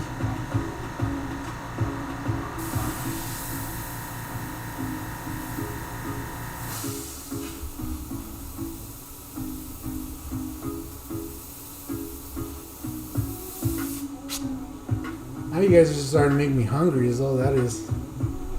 Talking about food. My stomach's like, I don't even like sushi, but one of them rolls right now. Mmm.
Combo lo mein. Yeah, Chinese food, I'm down. Lo mein, I'm good. Chicken lo mein, shrimp lo mein, stuff like that. I'm down for that. That's no problem. I'll eat that. Good, delicious. It's when you put that raw stuff in front of me that we start having problems.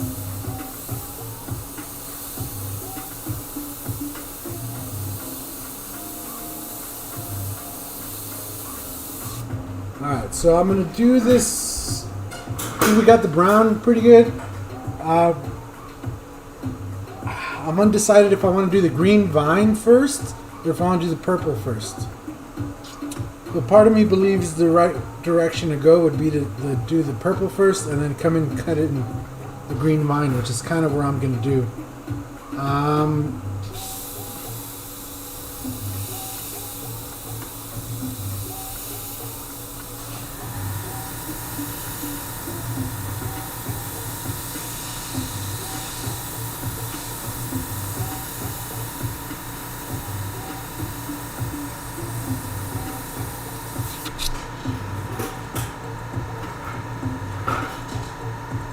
You just went and joined the Discord. Nice. Yeah, the Discord's nice because whenever I go and sit at my computer, I always I use Discord for work now, but I've always used it to that's how I talk with my friends. So, you know, the Discord's always that place where I see it. And we've had people in there just kind of active.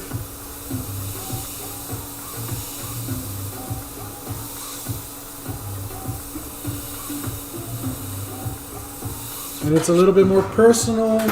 It's not public, right? So you have to join in order to see what's in the Discord. It's not like the Facebook group, which is kind of open. Anybody can see it.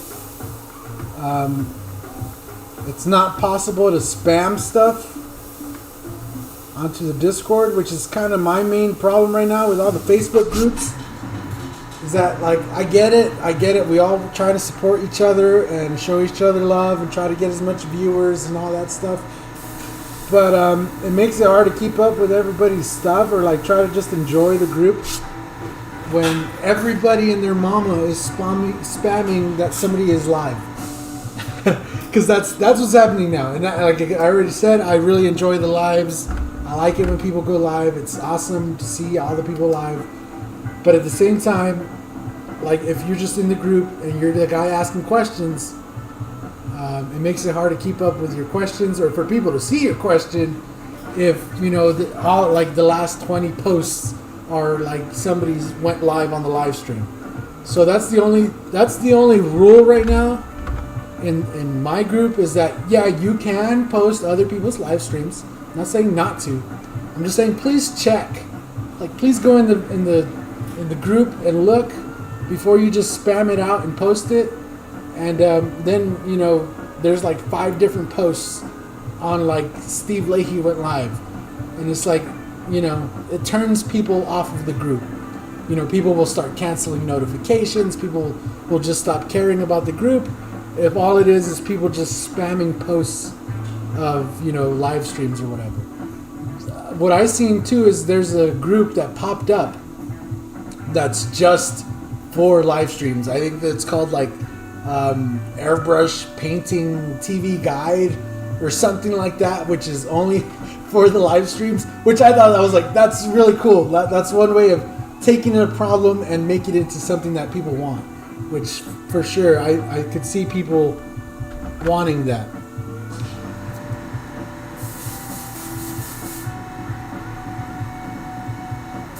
Pokey is raw tuna. Yeah, that's where I start having issues. I don't think I've ever tried raw tuna though, so I would probably still try it, even though I know I'm probably not gonna like it. I would still try it. Yeah, Blue says, "What you talking about, Mike?" I mean, like, no, like I said, I don't have no problem with people sharing it and like, and you know, people doing stuff, whatever they want. You know, go and support all the artists and stuff. It's just, for sure, it gets, I wouldn't say annoying, but it gets a bit much. When everybody, and I mean everybody, is sharing it. Well, I shouldn't say everybody, but there's like 10 or 15 of you, and Blue is in this group that just like, yo, he's live. Let me share it across 20 groups real quick. And I know Facebook gives you that option. It does not mean we have to abuse it. That's all I'm saying.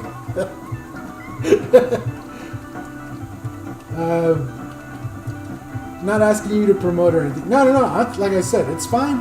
And I've gone out of my way to promote other live streams in my live stream. Just a while ago, I said, go and subscribe to Steve.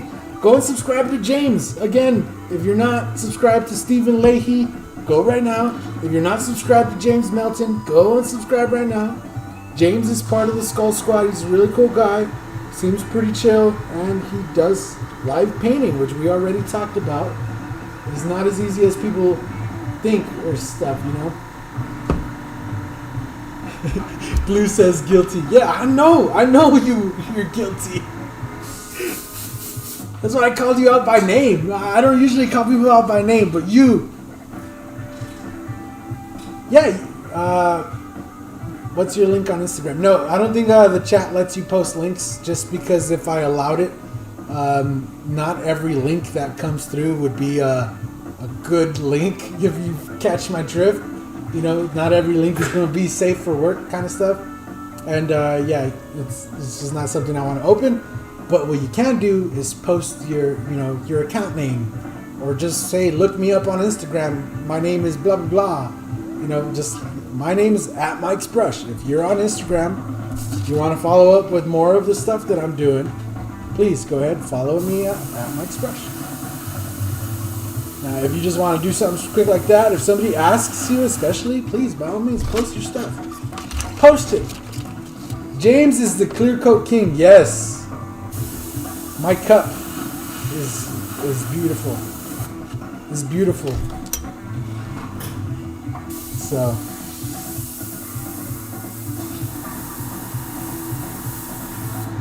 So I'm going to start with the dark purple when it comes to the purples, and then I'm going to move to a lighter purple. The reason I'm doing a dark purple first and then moving to a light is because some of the light colored designs of the flowers on her dress and stuff go over the dark purple shading and shadows.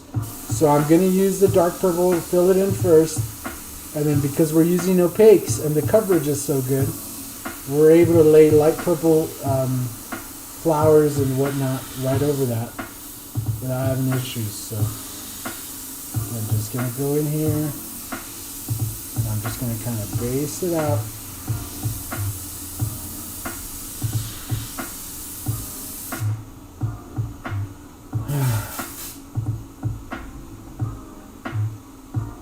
Yeah, no. That's what I mean. Yeah. Posting for sure is good. Sharing them out is good. Spamming them into into all the groups without checking if somebody else already shared it, that's where the issue comes in.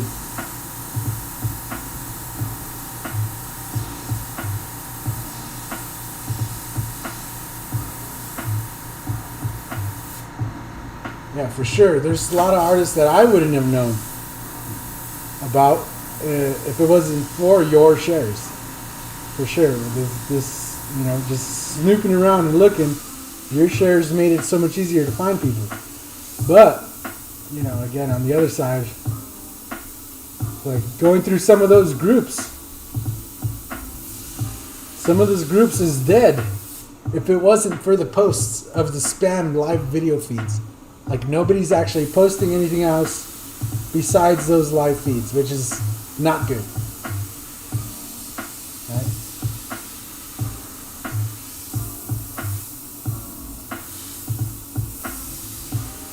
So that's kind of, it is a very double-edged sword. That's what I'm saying. It's like, with great power comes great responsibility.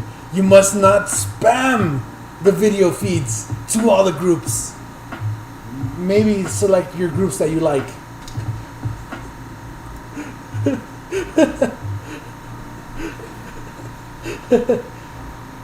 Got to run. What's up, Chris 420? Got to run some power today for a new painting area. It looks good. Thank you, sir.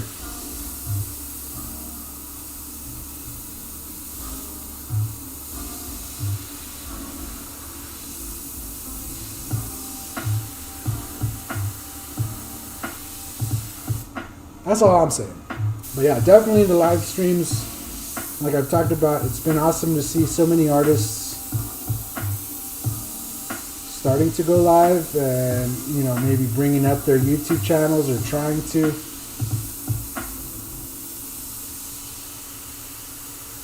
To be quite honest with you though, I'm not sure why some of them would want a YouTube channel altogether.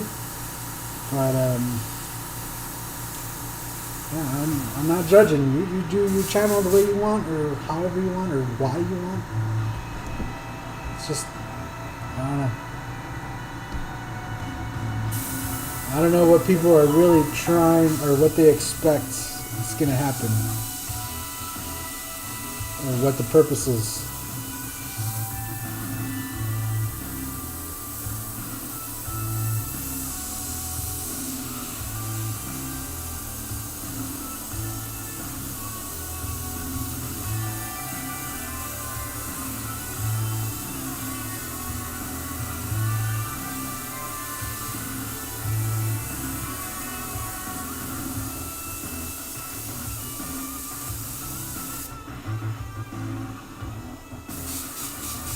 Yep, see, there you go. That's the way you do it right there. You want to promote yourself, go ahead. Do that. Don't spam it. Again, share it once. Let people react. Let people go and sub on if they want to. That doesn't mean come in here and post every 5 minutes, you know, hey, go and subscribe to me on social media, guys.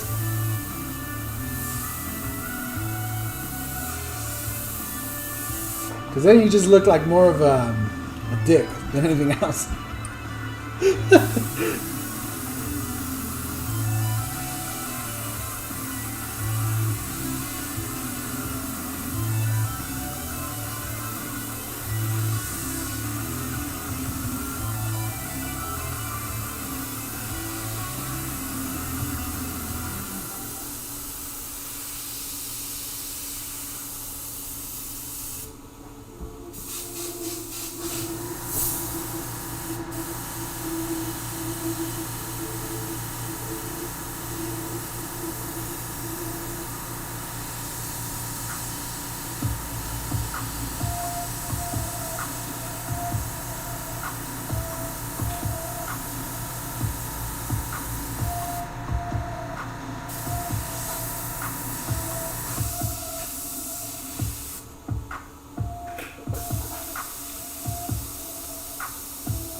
Alright, so since you guys are all painters and you guys are painting, I always ask this question and nobody ever says anything. What is everybody working on? Anybody got any cool projects going on? What it is?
I try not to post on other people's live stream my contact info.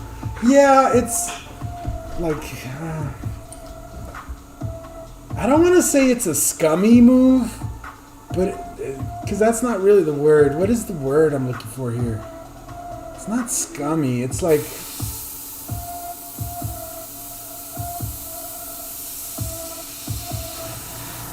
begging for attention, kind of.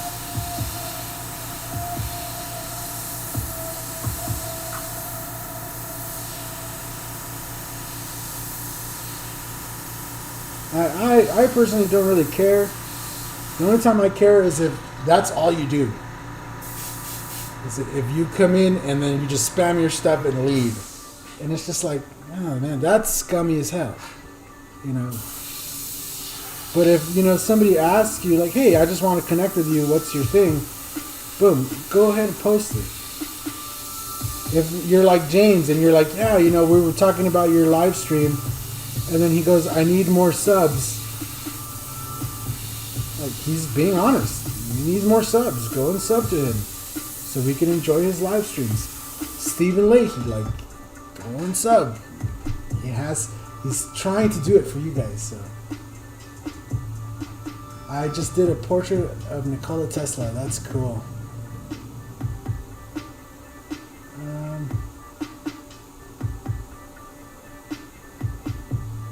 Are you talking about my eyes? I gotta fix an issue with my eyes? These ones?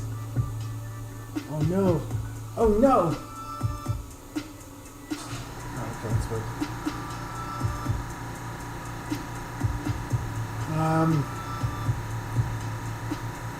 My Tesla eyes took me an hour and a half each eye, plus it was my first ever try of an actual portrait. Yeah, these are not done. They still need the eyelashes, the pupils, and all that jazz, but that's all black. So I'm not doing black till the very end. So that's when the eyes will really kind of take shape. We're also going to kind of highlight maybe the actual iris area, or the white of the eye. So if you're talking about my eyes, that's that. But I hope you're not talking about their shape or something, because I think they look pretty good.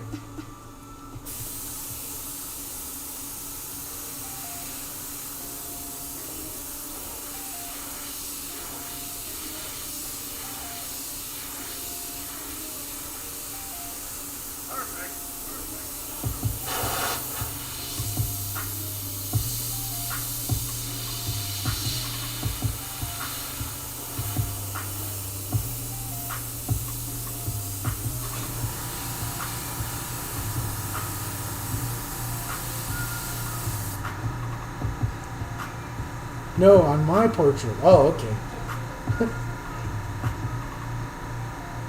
See why I don't really do it? It's almost like leeching viewers. Yeah, kind of, I guess, yeah. I mean, most people, even if you say it, are not going to, like, go to it. I think that's the biggest thing with it,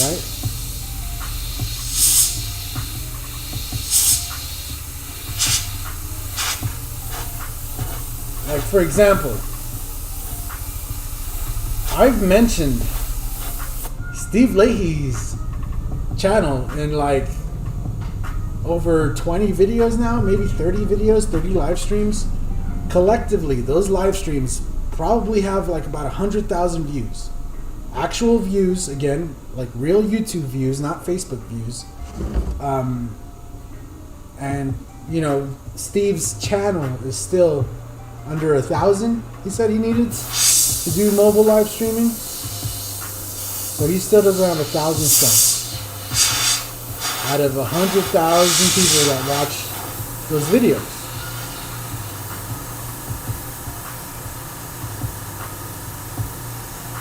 You know, so yeah, it's one of those things where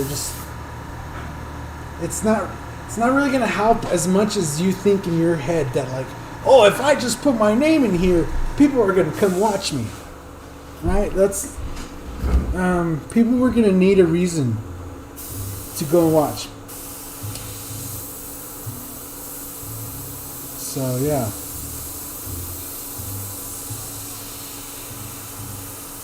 And I know there's been a few people too that come in this channel,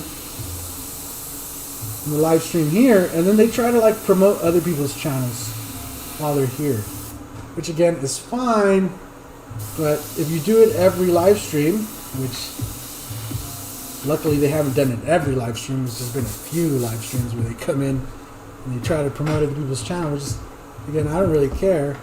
It's just like, it's not really going to help that channel that much.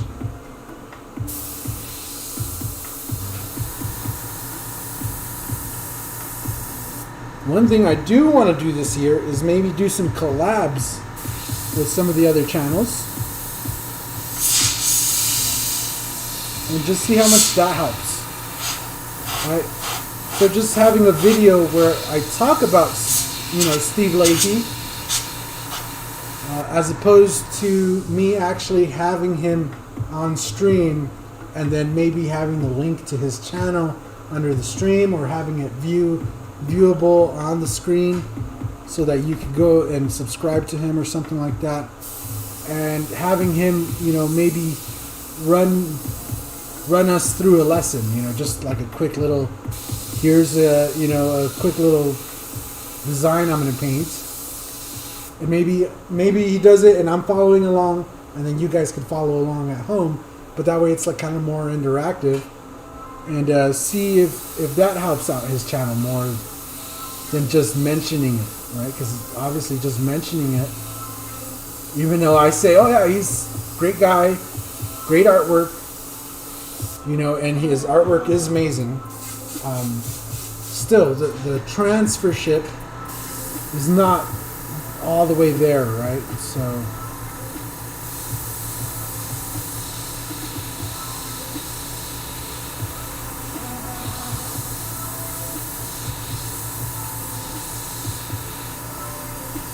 But there's been other channels. You need to finish the dagger stroke video. Yeah, go watch that. On the other side, though, there's been other channels, like the Createx channel, who obviously their channel was already around for quite a while. I didn't even know it existed, for one, because every time I search Createx or anything like that, their channel would not pop up. I never even seen it. I didn't know it existed until they reached out and they were like, hey, this is our channel. We're trying to grow, blah, blah, blah. Whatever it was, and we ended up collabing. And now their channel, I believe, has more subs or is about at the same subs as my channel now. I believe it passed me. So, and it was crazy. Like, it happened really fast. Right? And we did a couple of giveaways with them where you guys had to go and view their channel and stuff. But the conversion during that time from my viewers to their subscribers, it went through the roof. Like, fast. So it's kind of weird. You know, it's not always just a direct success. Another one would be like HD Stencils, right? We've collabed with them a few times. And I honestly think his biggest problem is that he switched the channel name. Right? His channel name used to be called HD Stencils, and now he's kind of trying to promote his own artwork, which I feel him. You know, he's trying to make a name for himself. But it makes it harder to find his channel, and when we do it in the promotions and the giveaways, when people land on that channel and they see the name, what's happening, they don't make that correlation that it's the HD Stencils channel, right? So, yeah, definitely just saying your name in the chat is not as hyped up as you want it to be. If you feel you have the chops and you feel like you know your stuff and you've been doing YouTube for a while, or you do it and you plan to do it pretty seriously, you know, you could always hit me up. I am looking to do some collabs this year. And even if it's just a project where we just work on it separately, right? Like, so I start something, then I send it to you, you do some work on it, then you send it back, then I kind of finish it up or something. But while it's with you, you record yourself, you do your bit on video and all that, and then we edit that all into one cool video where it's me and you in the video explaining how to achieve something. That's kind of what I'm looking forward to. So if you feel like you have something that maybe you don't see too many videos about, maybe you're really good at doing graphics, but you're not so good on the artwork side, but you want to make some videos how to airbrush graphics because that's what you do on your channel, I'd be down to do a collab where, you know, you do the graphics or whatever, you send it over, I do some artwork on it, fill in the graphics areas, send it back, or vice versa, whatever, we clear it, and then make the whole entire video, right? But we have both of us explaining how to achieve the final result. That's kind of where I'm at.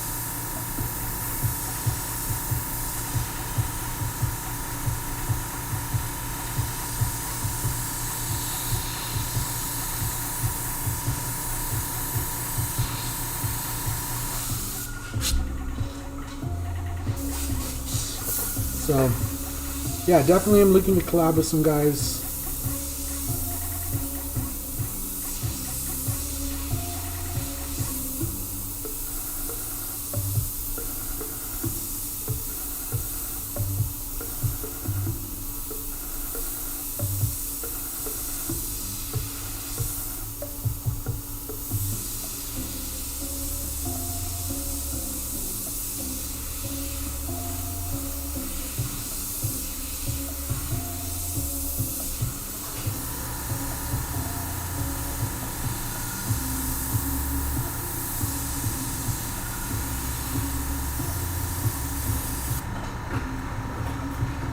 What's his account's name for HD Stencils? I believe it's Gerardo Quijada Artwork or Artistry.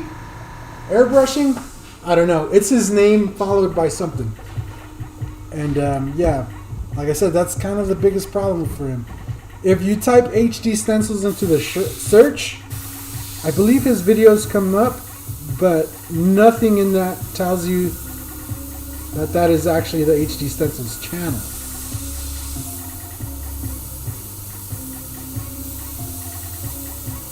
And believe me, I brought it up to him already, and I already told him, but he said he was trying to build up his name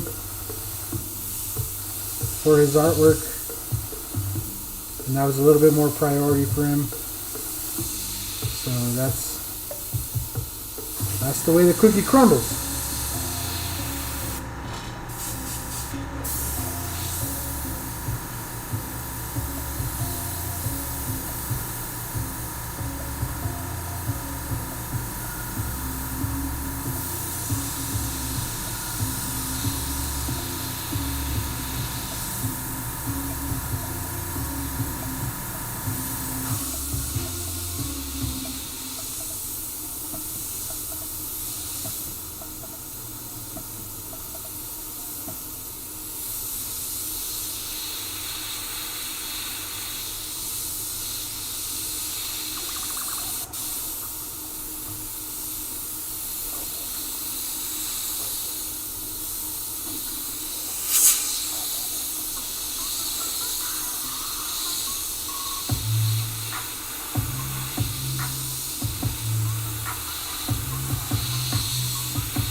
Sorry, I'm back. Yeah, we were talking about you, Steven. We were talking mad stuff. mad stuff, man. Lots of mad stuff we were saying. The madness. It was called, go sub to Steve.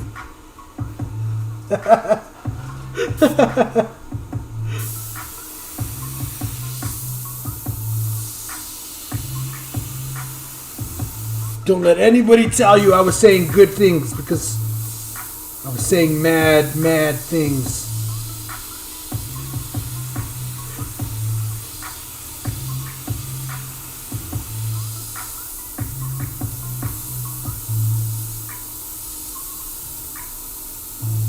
So yeah.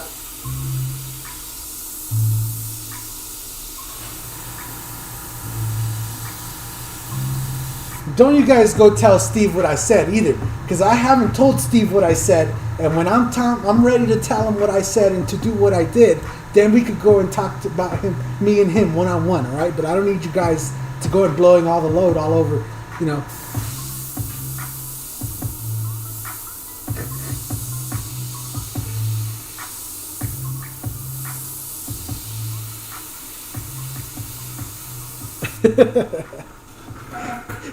I was young. I needed the money. Yeah, I've been there.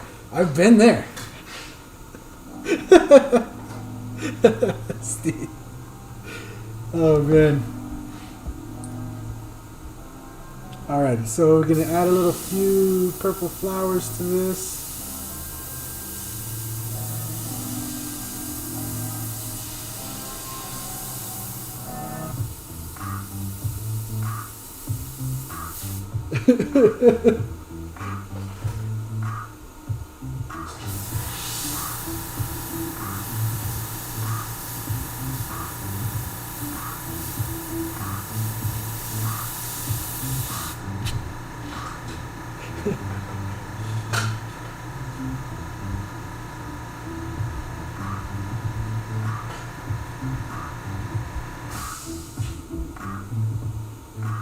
Alright, so I'm going to leave this purple set up. So we're going to need it. But I'm going to mix up a little bit of light purple.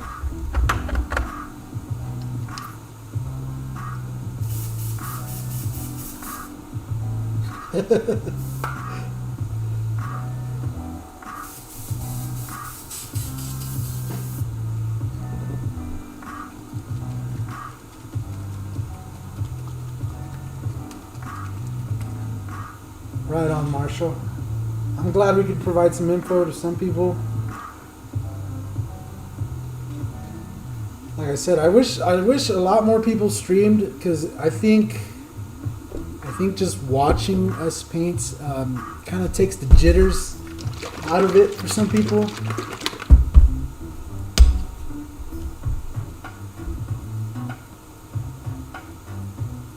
You know, where they feel so intimidated by the airbrush and what they're gonna do, and they're just, I don't want to say overthinking, or maybe it is overthinking, I don't know. But maybe they're just psyching themselves up too much. They're overhyping the situation. And half the subs I do have on my new channel thanks to Mike's contest here last year. Yeah, I mean, no, it's not me. It's you. You make the videos. Those are your subs, Steve. I will take no credit, sir. No credit. Those are your subs. You earned those subs by just being an awesome person and agreeing to do the collab. Like, you didn't have to agree to do the collab. And honestly, there's been lots of artists that don't do the collabs, that don't even respond to the messages. So, honestly, those are your subs. You earned it by just being a cool guy and just agreeing to do the freaking contest. I will take no credit for those subs. Those are your subs.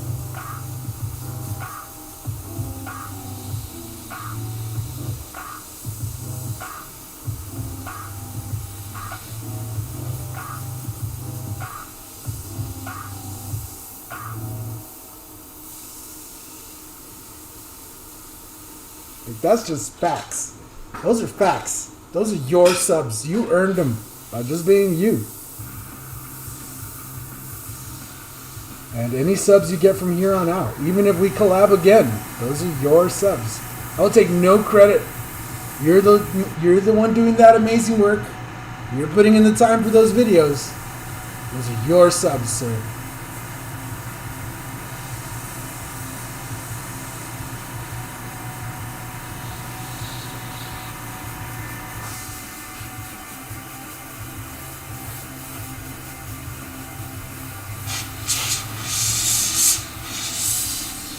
But we were talking about how we could try to get you more subs. And one of the ideas, or one of the things I've been wanting to do this year, and I think might help with more subs, if you're still after more subs, is doing some sort of a collab here on the channel where we actually might have you like live, like I'll have you on a live call. And maybe we go through a small little project together, like maybe just a small little logo or something. And you do it on your end, kind of instructing me / instructing everybody watching. And, you know, at the same time have a link to your channel right underneath the video, as well as maybe going across, you know, this is Stephen Leahy, go and sub to him. You know, just a little bit more in-depth kind of thing. And something that we could also leave up kind of indefinitely. Whereas the contest was just a periodic thing. It would be nice to have a video where, you know, that's the Stephen Leahy video on the Mike's Brush channel. Boom. Go and sub to Steve on his channel for more videos like that. That kind of thing. That's where I was at. And that's what we were talking about before you got here. I'm surprised nobody said it. I was waiting for somebody to be like, Mike said you guys are doing a collab. So, yeah, definitely if you're interested in something like that, hit me up in the messages and stuff. And we can work out a time and a date or something that works for us. And maybe just a small little project or something. Like I said, just maybe, even if you want to do the Stephen Leahy like logo, and maybe on your end you're doing it smaller. I'm not as skilled with the blade, so I'd have to do it a little bit bigger, you know, just a little bit. And, you know, but if you wanted to walk me and everybody else through your process, even though everybody could go see it if you were just go and subscribe to Steve's channel, but if you want to watch it here, then we could do it live, and then you know, you can see what Steve does and how he accomplishes his art. And yeah, again, if you're not subscribed to Steve already, go and sub to Steve. And the skills that he does on his artwork will carry over to a lot of different other artwork. Airbrushing, not just small stuff. The way he cuts the masking and all that stuff works great for doing big stuff too. Just letting you know up front. You know, you will do more cutting, obviously, because you're going to be cutting bigger pictures. But that stuff works for doing big pictures as well. So just keep that in mind. But yeah, definitely, Steve, I'd be down to do something like that if you're interested. There's a few artists I want to try to get a collab in with this year. And you're definitely one of them, man. So,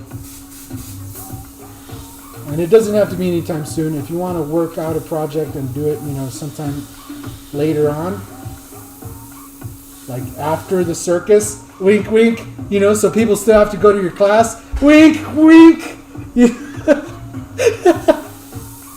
That'd be awesome. Also, you guys, if you guys really want to take a class and you're interested in learning to airbrush and you just want to get some hands-on with a professional, go and check out the airbrushartcircus.com. airbrushartcircus.com, all one word. Type it into the thing, hit enter, and yeah, Rob Churchill, who you guys might remember from the good old Airbrush Action magazine, runs the Airbrush Art Circus. Now, the programs he runs are pretty damn good. The equipment is good. They provide you everything you need. All you need to do is show up with yourself. They provide all the airbrushes you're going to use. They provide you with the paint. They bring in some of the top talent in the country and across the world, from what I understand.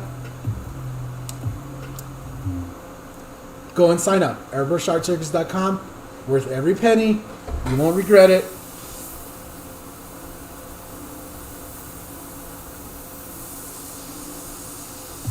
And keep in mind too, the Art Circus is not your typical 2-day crash course on airbrushing, whatever.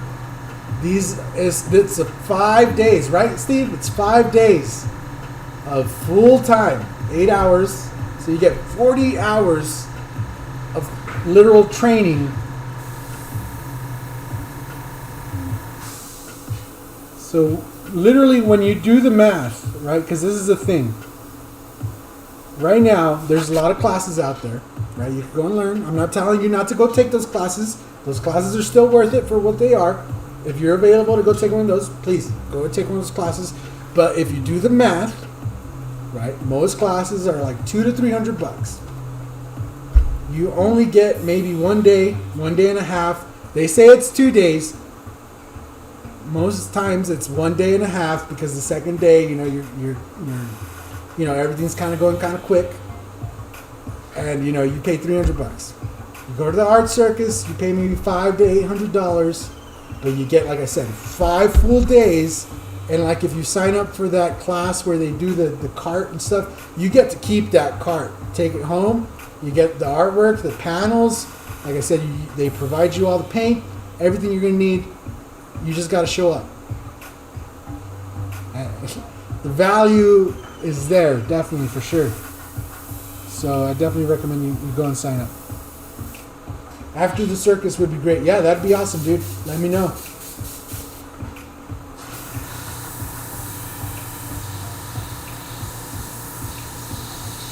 Now that it's postponed till June, I'm going to try to make it to the circus.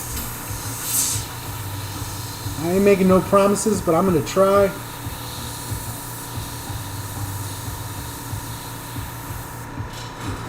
Alrighty.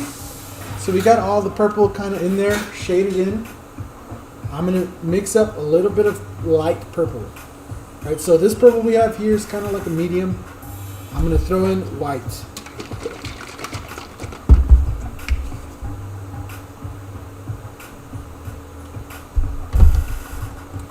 And we want like a nice pastel purple. First thing I'm going to do is build up the highlights of the shadows, kind of fill that in, right? Then I'm going to start using this purple, which is going to be really pastel-y, a pastel-y purple. I feel like I need to be in a class before circus, beginner. No. That's exactly why you need to go to the circus first. They have a beginner course. But, like, you go to the circus, and yeah, the amount of just stuff going on. Because even though you're in one class, obviously you'll be able to look over. You can see the other class happening. You can see stuff during your little breaks. You know, you can walk around. You can see what's happening in the other classes. You will pick up on other things besides the class you're taking.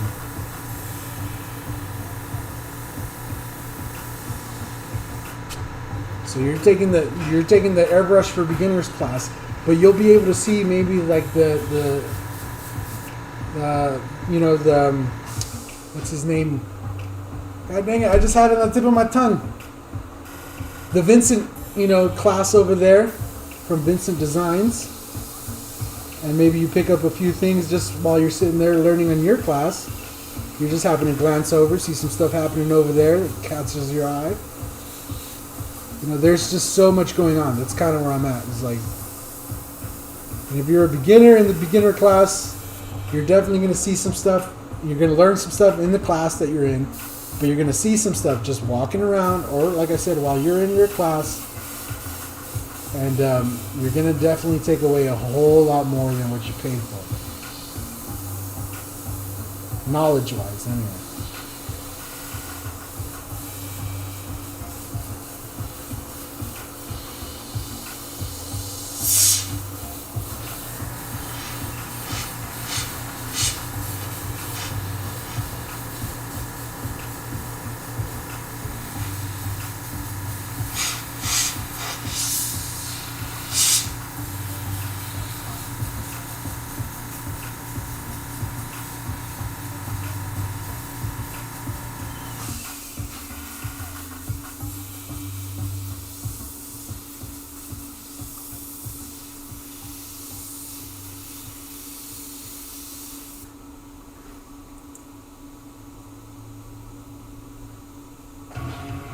What's up, Clutch?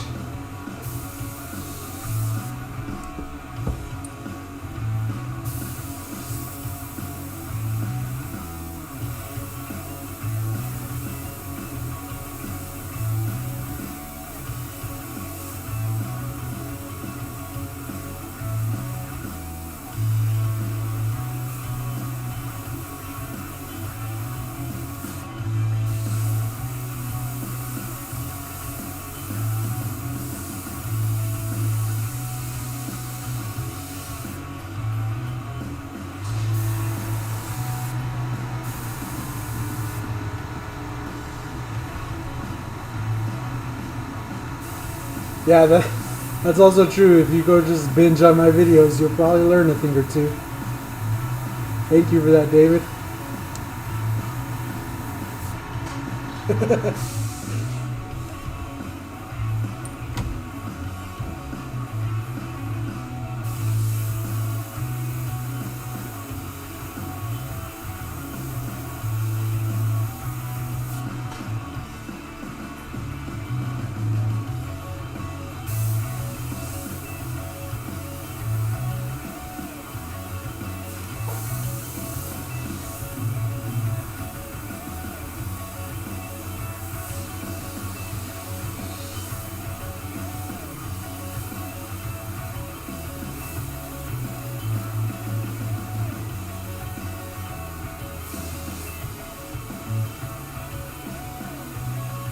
Now we're just adding all the little flowers in, little by little.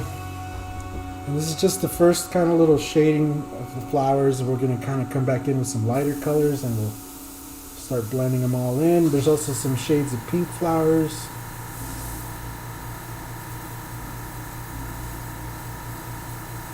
So even though it's fairly simple design. It's a little bit time consuming because it's going to take some flowers to get it all in there.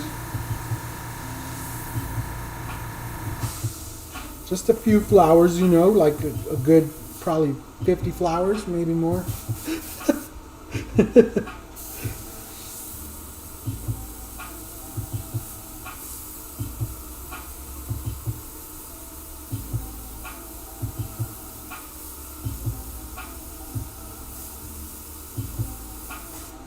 Also, I asked, has anybody got any cool projects or anything they're working on? And nobody said nothing.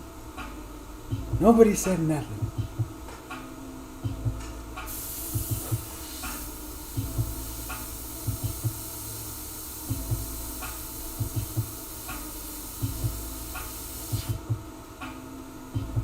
She's coming out muy linda. Yep. Starting to take shape for sure. It's for Violet's room, so I want it to be nice, even though apparently she didn't do good to getting her shot today, which I'm not very happy about. But I kind of should have known. I should have gone. She just... Last time she did okay when I was there, but I know her mom has trouble kind of controlling her sometimes. Violet can be a handful, so I probably should have gone.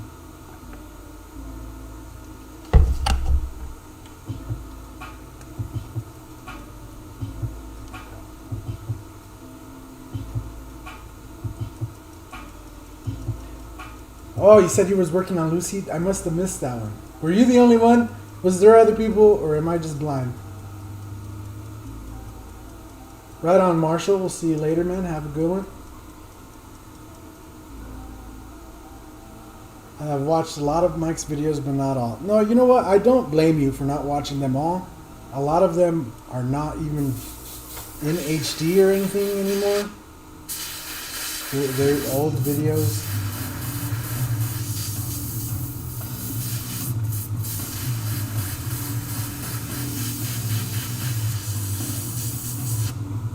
So, I don't even blame you.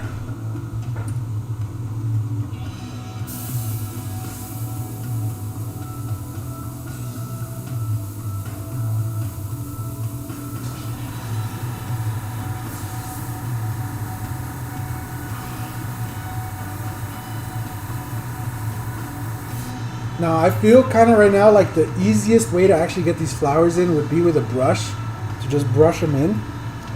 But I feel like they wouldn't have that like softness to it, kind of like a, you know, fabric.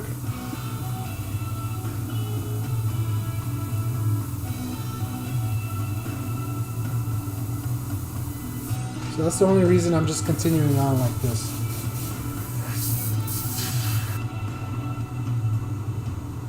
A helmet on Monday you'll be starting. Nice, dude, nice. Right on, David. We'll see you later. We'll see you later. We'll see you later, man. Not Nader. We'll see you later.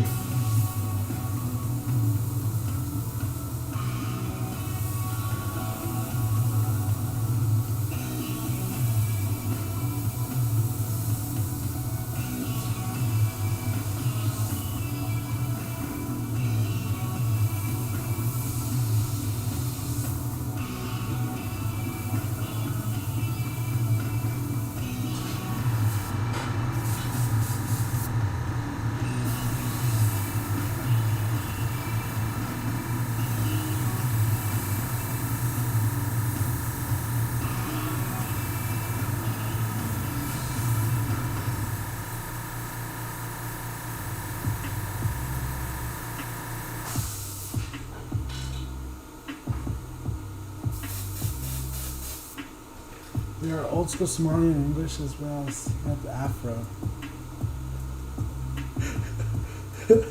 What? I made her a cup, now she wants it on her helmet. Nice, dude. Hell yeah. Good job, James. I'm so emotional. James is becoming such a good airbrush artist. I've watched him come. I helped him. And now he's going off all on his own. I'm so scared. He's gonna do amazing. I know. I just need to be supportive. It's been awesome.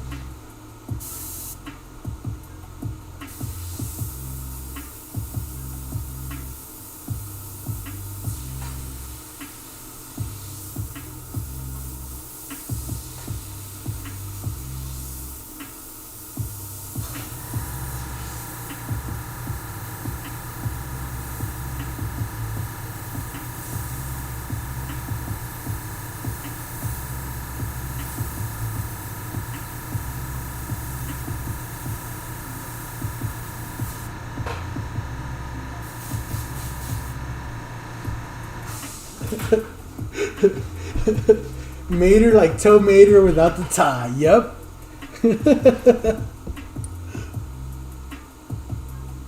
You guys are great.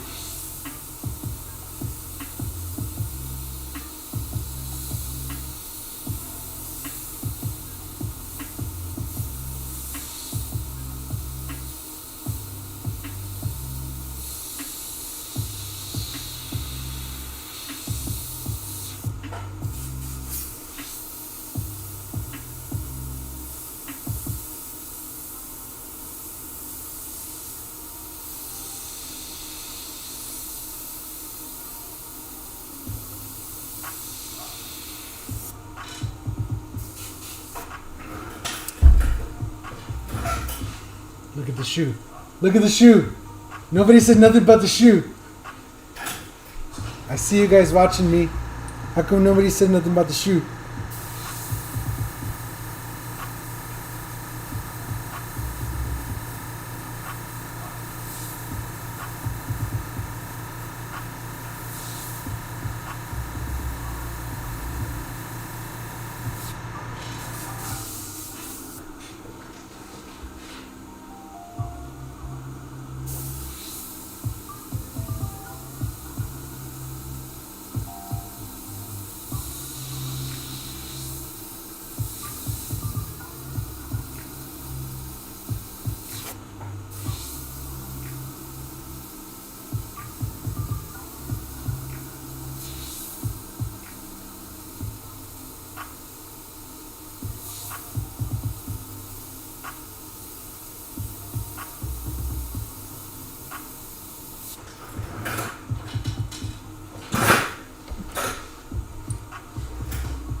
You don't have to be crazy to be here, but it helps. Yeah, that's exactly it right there.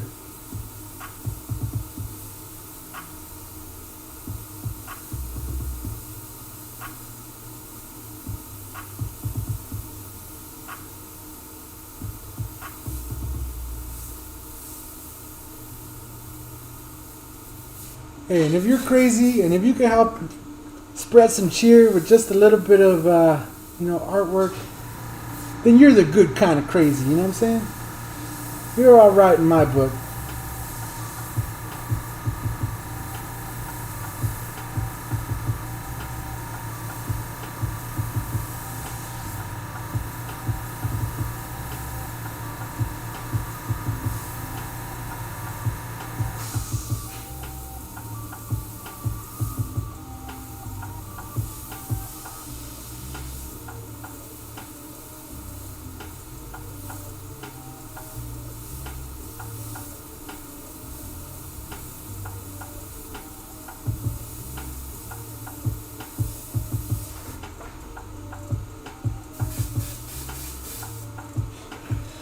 We are all a little touched in the head. Yeah, just a little bit.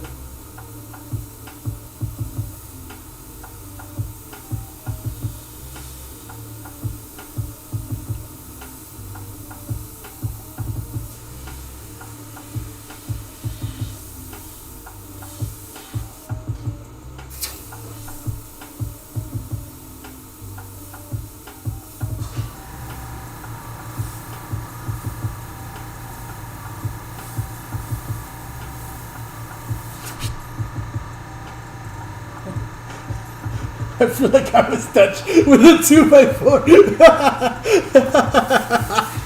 Oh my god. Yeah, I feel you there, Steve. It definitely was a 2x4 with a big nail sticking out of it. For me, anyway. For me.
Okay, let me go back with the regular purples.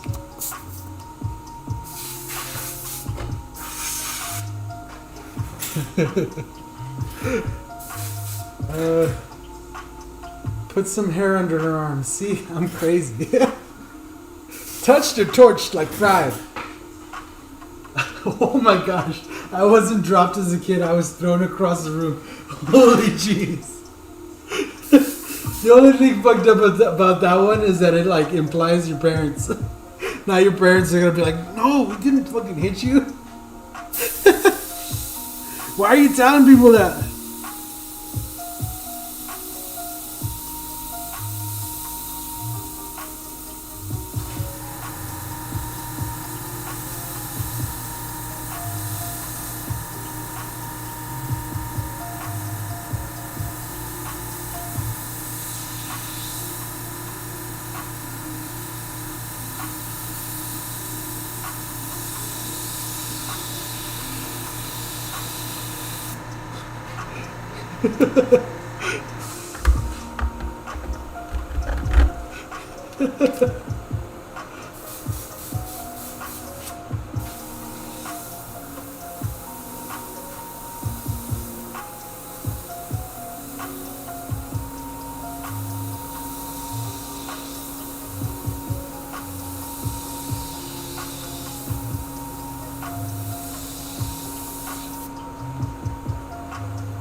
We have this dark purple in here, so I'm just going to work my way back a little bit.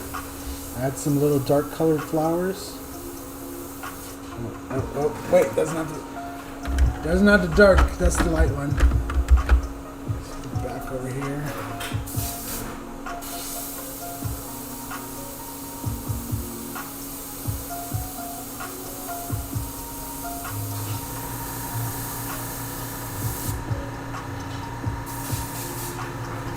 And, hold on.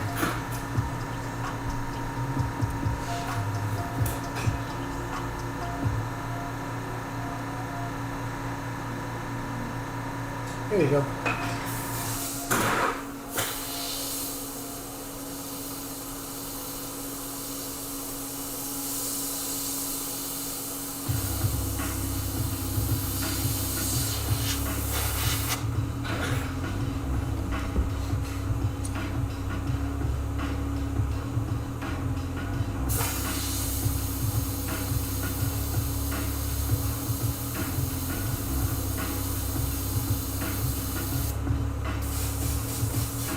Make sure you don't grab the wrong color again. Yeah, I know. It's alright. Anything we spray, we could fix.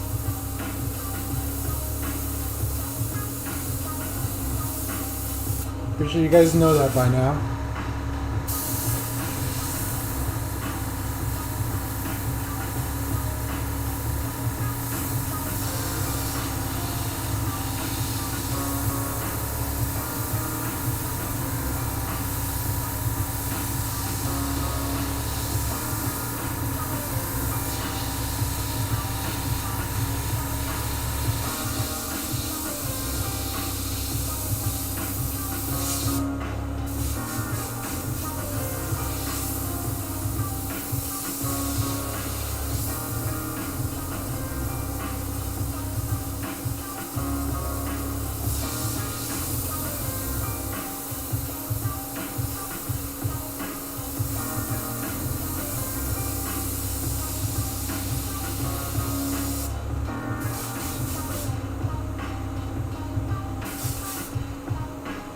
Yep, yep.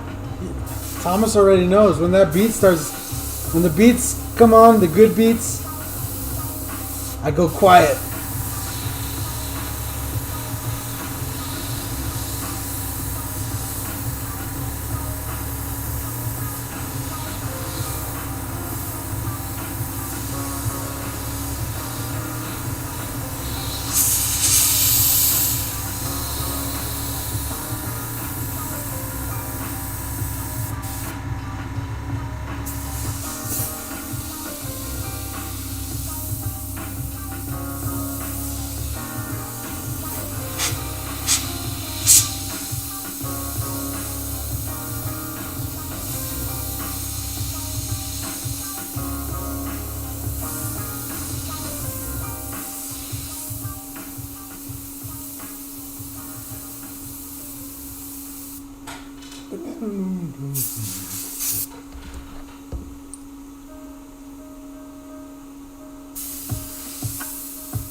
Hit that thing!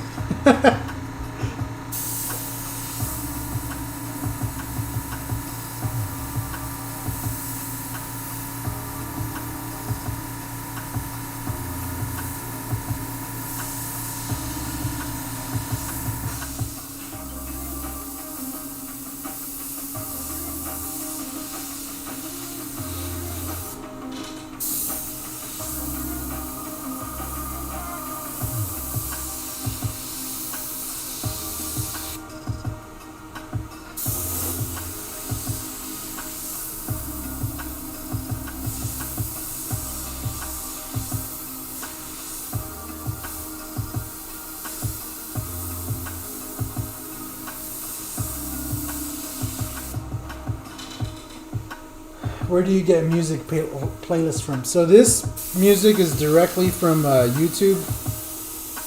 This is like the YouTube approved music that won't get like copyright strike or anything like that.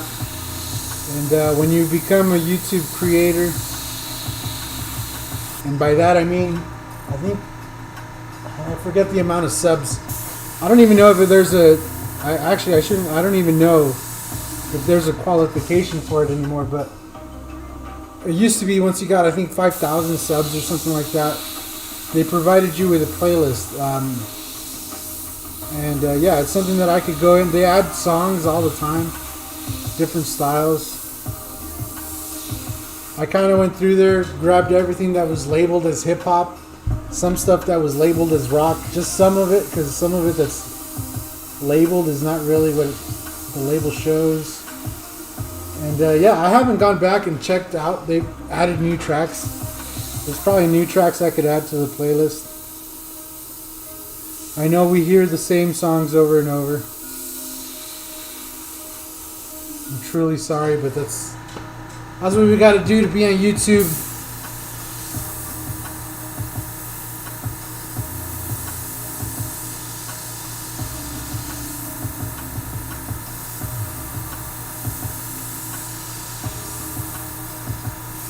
Because if it was up to me, I'd be on here and I'd be having good music, you know?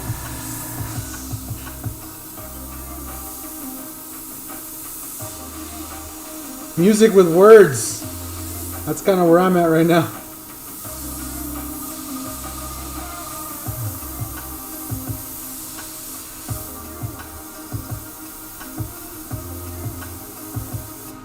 Yeah. This music is only for the live streams. I will please know I don't listen to this music when I'm not live streaming. I don't want you guys to think that I'm weird just listening to music with no lyrics all the time. Not to say I don't listen to beats. I do listen to beats as well, but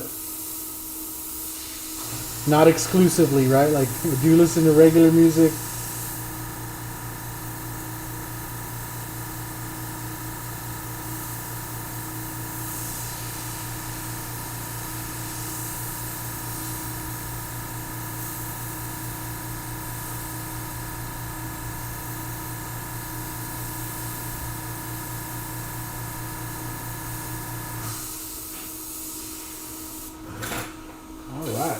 Starting to really take shape now. Once we get this color in here, this purple, we'll do a little bit of pink and maybe a little bit of light blue flowers, right? What do we got here? Yeah, pink and light blue. And then we can finally do some green, get the green in there for this. Then we can move on to black and white and we'll be pretty much done. Donezo. I'm just trying to make sure we get all this nice and detailed in there.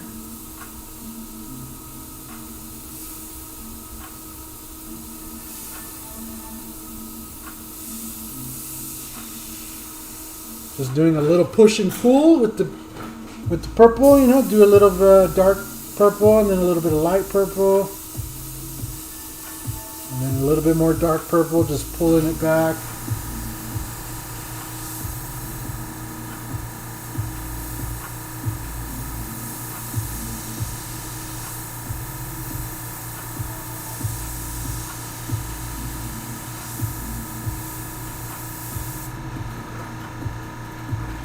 Music has fiddle and steel guitar. Yes, sir.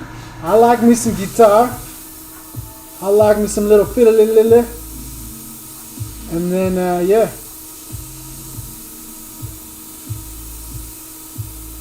You would think YouTube would have had a way by now to play like good music and not, you know, not dock you for it. But, hey. I don't know what the legal is on that, but can't be good. Can't be good for musicians either, because it could be your music that we're listening to that people go, hey, what music is that? And then I go, hey, it's this artist. You should go listen to him. And that puts more people on your music. But no.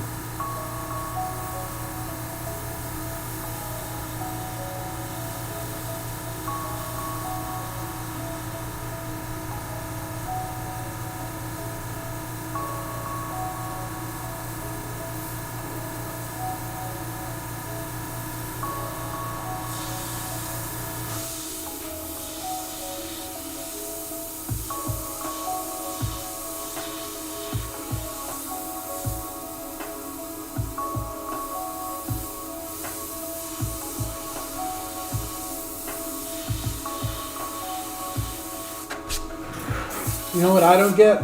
Is we can't stream music for you guys to watch, right? But the radio does it for free all day, every day, right? You can go tune into the radio station, you can listen for free.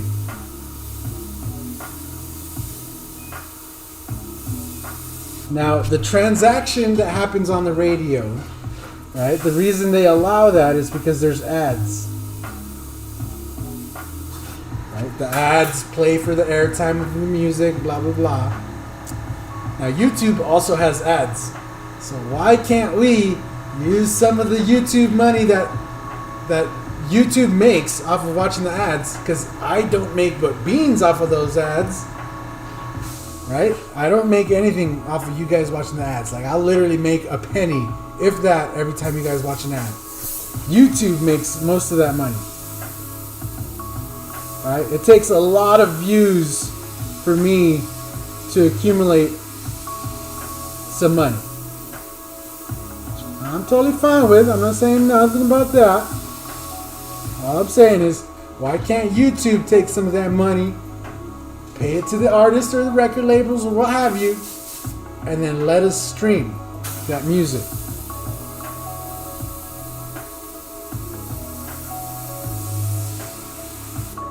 Now, I know that probably most of you, when you're listening to the radio or whatever, the ads come on. Most of you probably switch to a different radio station. I know that that's what I do.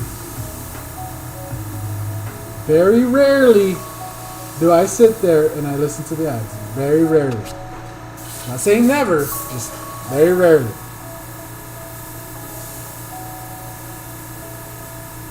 Here on YouTube, I know that the ads suck, but if they were short, 15 to 20 second ads every 20 minutes or something, you know, instead of these ridiculous ads that YouTube has now that can be like 10 minutes long, that are just ridiculified. And if you're one of those people that puts your video as one of the ads on YouTube, hey, just get the hell out of here, boy. Like, that is not an ad. That is a freaking video. If you want people to just watch your video, just make a good video that people want to watch. You don't need to freaking waste thousands of dollars trying to get people to watch your video. Like, that's not how videos work. Ugh. If they were short 15 to 20 second ads, like normal ads, like you watch on TV, you got 2 of those every 20 minutes, most of you would probably just let the ad play and then just keep going about your day. You know, especially if you're already doing something, they would probably get way more conversions on those ads than they do on the radio. That's what I'm saying. Also, on the radio, there's no way to keep track of those ads, right? You just play ads. You don't know how many people like actually did anything based on the ad. You know how many people listen to the ad, maybe. You know, even that is a vague percentage. You know, on YouTube, you get direct, like you can count the links, you can count the clicks, you can count how many people visited your site, blah, blah, blah, how many people signed up for that artist, whatever. I'm just saying, it just seems like it'd be a no-brainer. I don't know, maybe I'm just living in the year 2050 or something. But hey, music companies, record labels, it could be your music.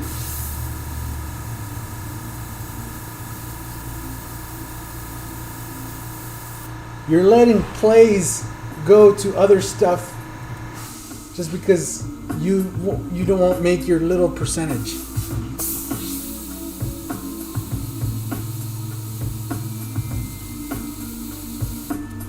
All I'm saying. That's all I'm saying.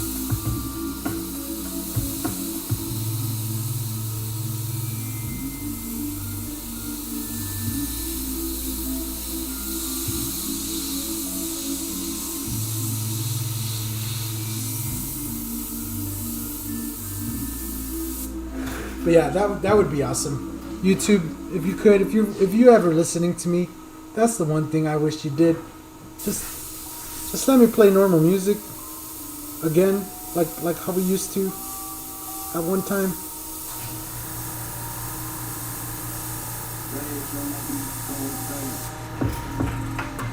That's all. That's all I need.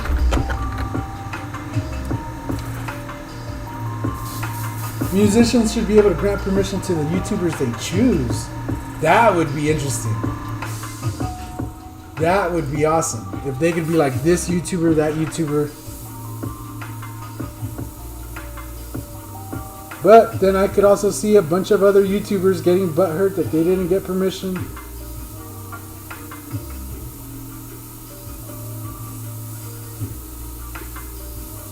Even if they made it like a subscription. That me, as a streamer, I had to sign up for the subscription to be able to stream like certain music or something. Something, man, because yeah, these beats is good, but they only good for a little while. Then I'm ready for something new. For now, it's just a way of getting a rhythm going while I'm painting, which is good. Yeah. I definitely wish there was better options. Taking this out. I'm gonna throw in just a drop of red in here.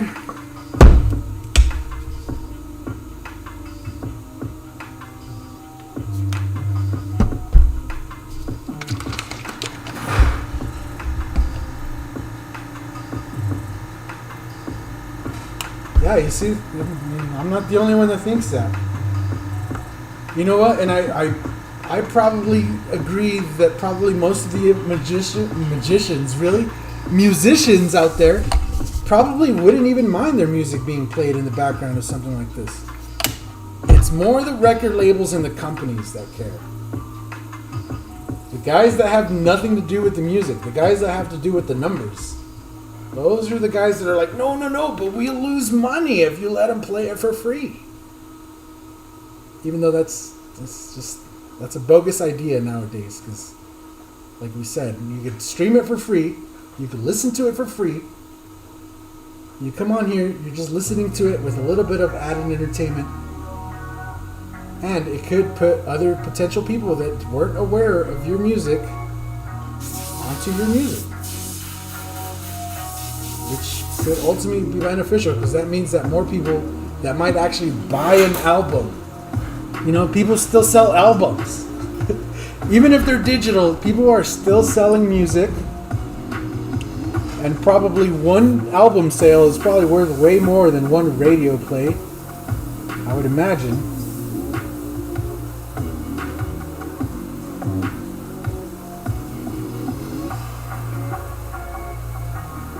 So I would think that prioritizing stuff that potentially could lead to album sales would be way more beneficial than prioritizing stuff that's not going to result in a sale at all. But I mean, I don't know.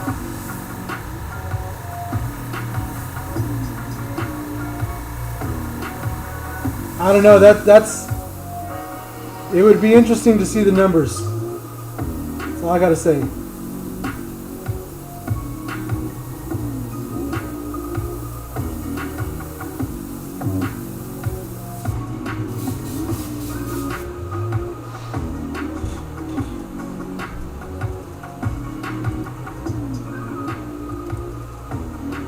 Happy to getting to watch this dude paint. Yeah. There are people who pay to subscribe to music streams and can't even play them on a live stream. If you hear it somewhere, are going to like into it. Yeah, exactly.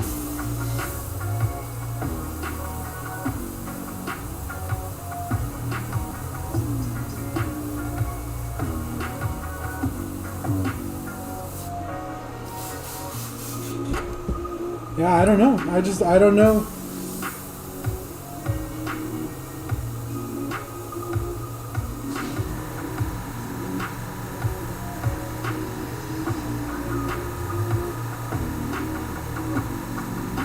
Like, I understood why music companies were like against Napster, against like downloading their music, right? Because then that just means you just have the music for free. When you listen to it in the background of a live stream, first of all, it's not the main focus of the video, right? So there's that. Also, there's no way for people to hold on to it forever. Right? If I'm playing that song in the background, there's no way for you to download it and keep that song forever. Right? Like, all you're doing is listening to it that one time while it plays, and then it goes on to the next song, and so on and so forth. But there's no way for you to go, I'm going to keep that song, without you actually going to their store, searching for it, and buying it and downloading it, right? So that's the only thing a live stream or live streaming music in the background would do. Is eventually more people would be led to the place where they can get that music, and they might potentially buy it. That's all I'm saying.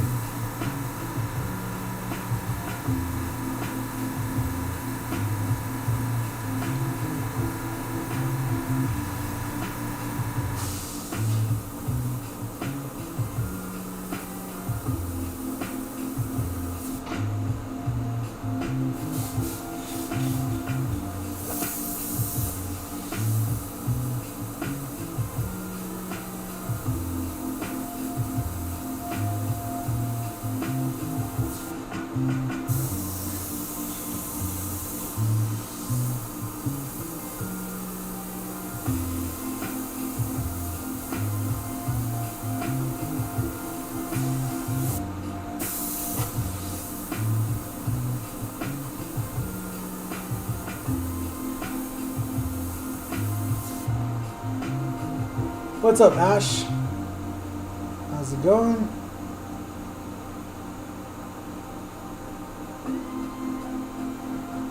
Yeah, they think people are there to listen to tunes and not watch your video. And that's exactly the whole problem with it. Is that the music is just a background item to what I'm doing. And it, instead of, it's not a main focus. And in being so, it becomes one of those things where people will ask about every now and then when they hear a song they like, which could lead to more potential people being on your music. That's what we're saying. But I in no way benefit from having their music on my live stream. I could have this music playing. Like it's not their way or no way, right? Like there's other music to be played. I could make my own music and play my own music on stream. There is no benefit to me to having any music other than any music. I could have any music whatsoever, unless I'm trying to appeal to a certain audience, right? Because then having a certain music that only certain people like, then obviously, you would benefit if that's what your whole channel is about, right? But otherwise, for the most part, there ain't no benefit to playing music in the background. It's more for my sanity than anything else. So there's that whole thing.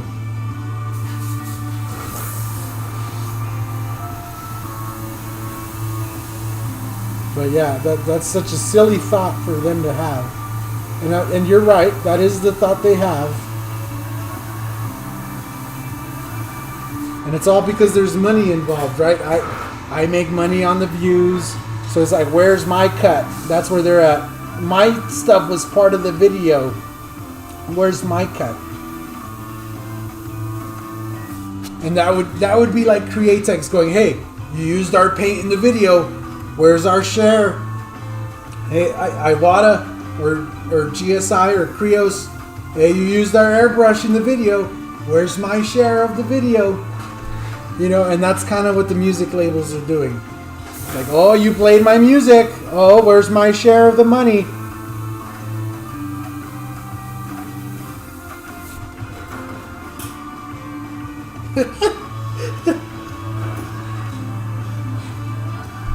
Be better if someone didn't break in and steal my airbrushes and spray stuff. Oof, that sucks.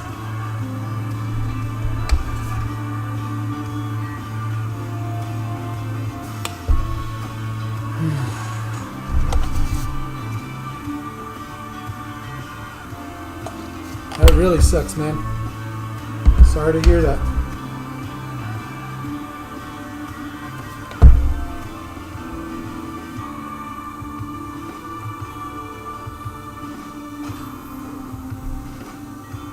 But I buy Createx because I see people in videos using Createx. Exactly. And that's what I'm saying about the music. That's exactly what it could be for music. I watched Mike, and he was listening to freaking, I don't even know, like Coldplay in the background. And you know what? I didn't really even like that song, but I liked that song, and it sounded really good. Now I'm going to go buy the album or something. Right? That's exactly how that works.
Gee, I need to shut up. I've ranted about so much stuff today. I need to just shut my mouth.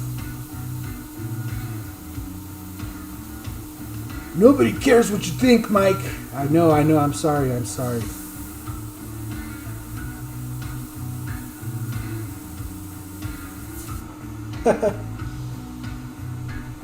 It's the copyright, the happy birthday song mentality. Yeah, I guess.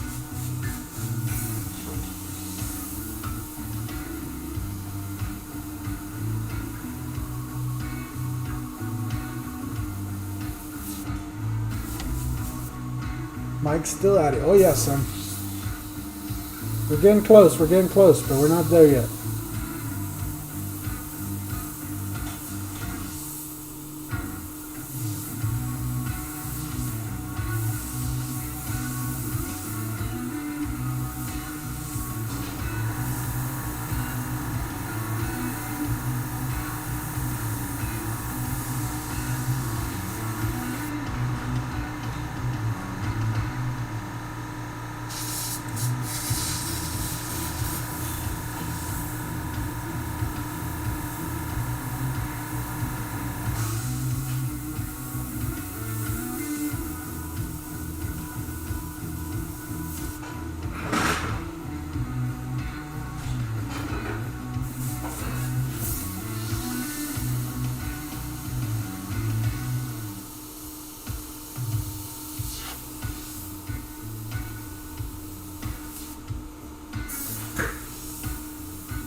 Got like one more color of flowers,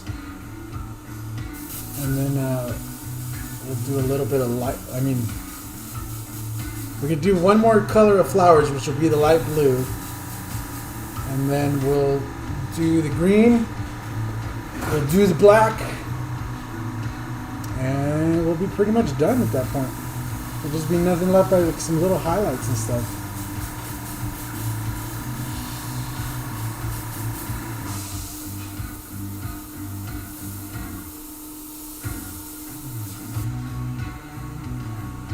Where does James Melton post it? He was live on Facebook, and I believe he's on Instagram as well. I'm not sure. I know he was live on Facebook, so if you want to catch him live, just go and type James Melton into the chat. And if you're not sure which one it is, if you go down below the video, there's a link to the Facebook group, and one of the most recent posts on there is Honey shared out his live stream, so you'll be able to find him directly through there. If you're not sure which one is the James Melton that you're looking for, you can do it that way. And while you're at it, you can join the Facebook group. You know, wink, wink. Hey, call to action. Hey, go join the Facebook group.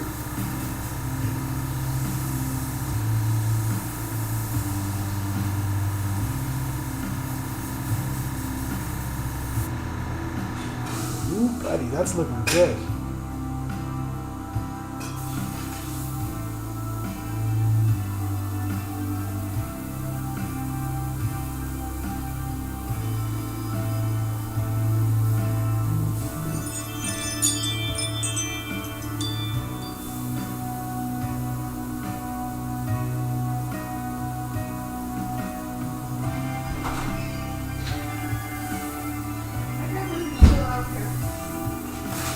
Been gone for a while.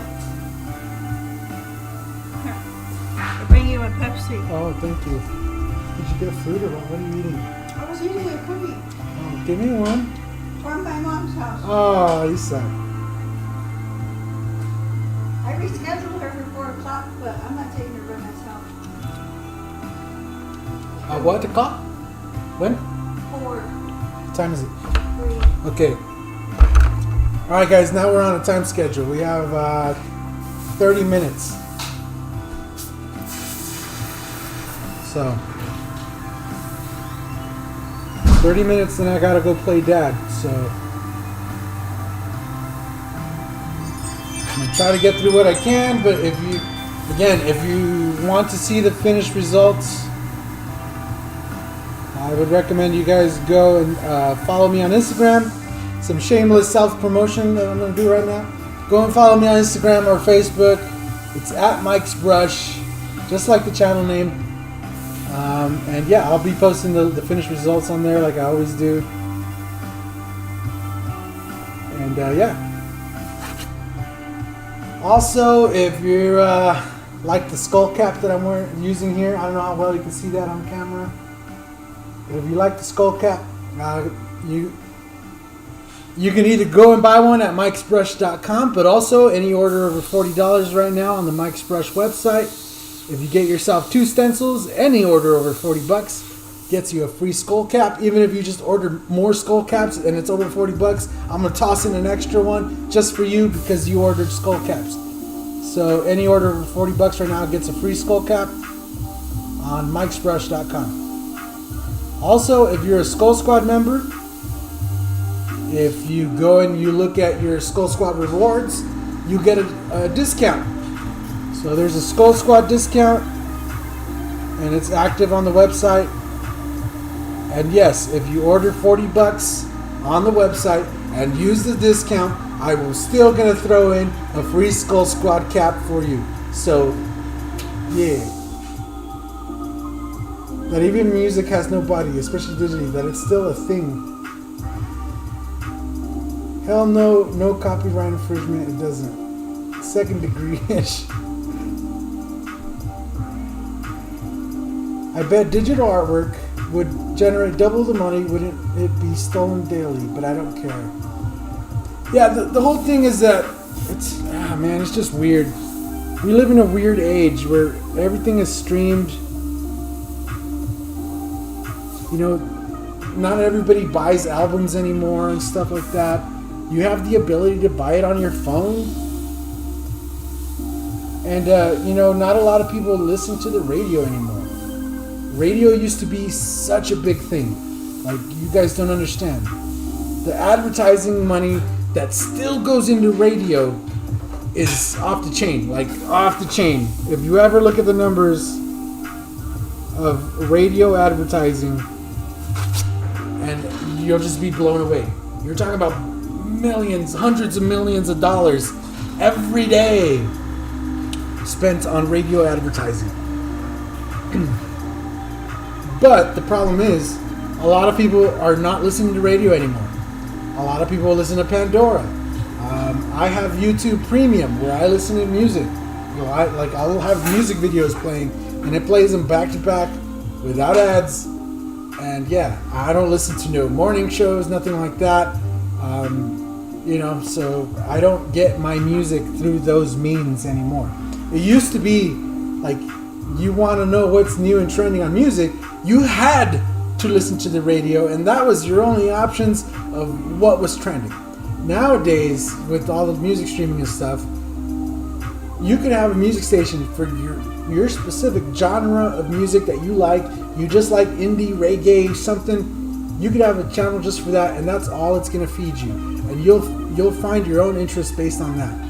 And that's what I like. It's like so weird that they just, they don't, I don't know. The music industry hasn't moved forward with the digital industry, and that's kind of where I'm at. The music industry is still thinking like we're in the 60s, and it's so slow to advance to the next age, right? And right now, everybody's streaming, everybody's moving, and yeah, you can stream your music, but for some reason, like having it in the background of a video is like, oh no, don't do that. But you could be walking down the sidewalk, and if I have my radio in my car blasting full bore, you could hear it for 2-3 blocks. Clearly hear it for 2 or 3 blocks. Every beat, every song, everything that I played in my radio, if it's on full blast, you can hear it, right? That doesn't seem to matter. you know what I'm saying? Like, there's so many ways that you could do the background music without being on stream. But yet, if you're on a stream and you have background music, it's like, oh, you're stealing it. You're benefiting it from our work. And it's just like, bro.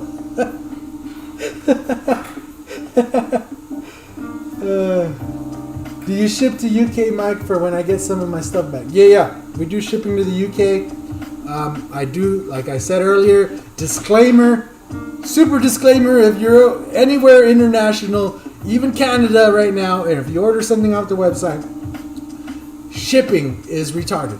I have no power over any of the shipping companies. I can't do anything. Once I send your box, it's in the mail, and please, just sit tight for me, and, please know your package is on the way.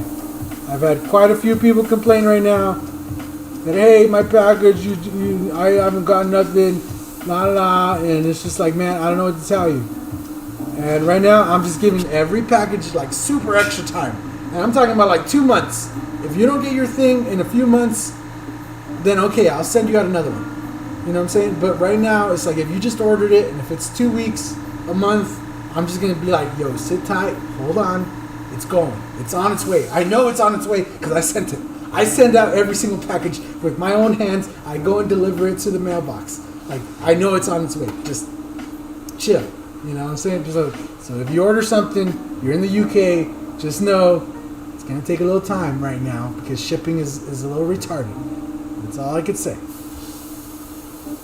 I'm not trying to discourage you from ordering. I am going to send it. I'll do my best to get it to you. That's all I could do. And believe me, if you don't get it, I will send out another one. But it's just going to take time before I resend another one because it's already happened a few times where I send one and then people get the first one that I sent and then a couple weeks later they get the second one that I sent. And now they have 2 things of the one thing they paid one for, and it doesn't make any sense. So bear with me, and I'm doing my best, and I'm sending them out. That's all I can say.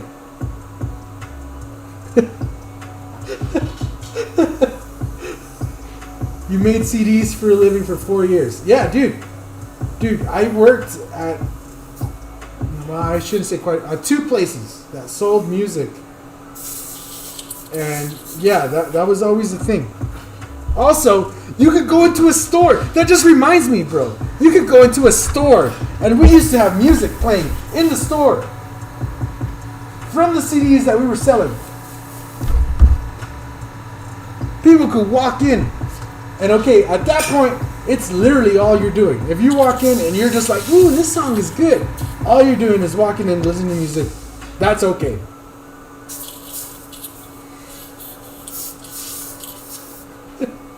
You see how silly it is? It's really silly.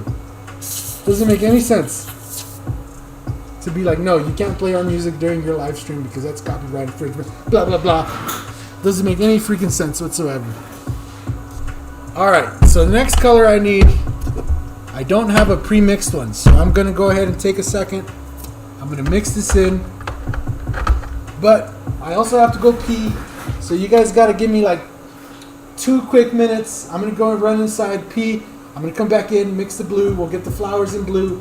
We're almost done. We're so close. And I only have 20 minutes to finish it. So I wish I didn't have to pee, but I gotta.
Alrighty. Sorry, that took a little bit longer than I thought just because I had to have a little pep talk with Violet. Make sure she's gonna be okay for her shot.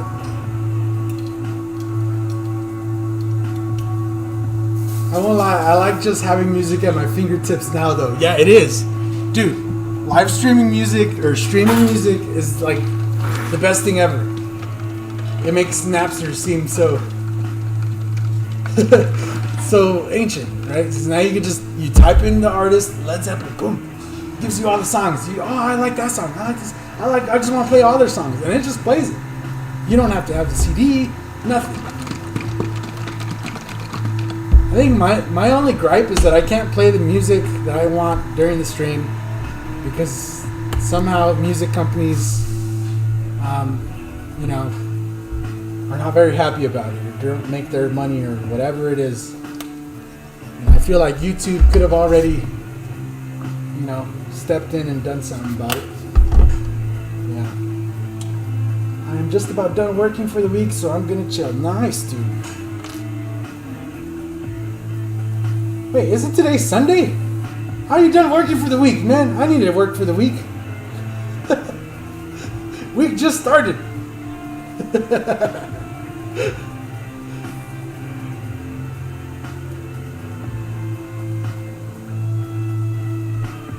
Yeah, I don't know. Do you play music, Steve? I don't think you play music, right?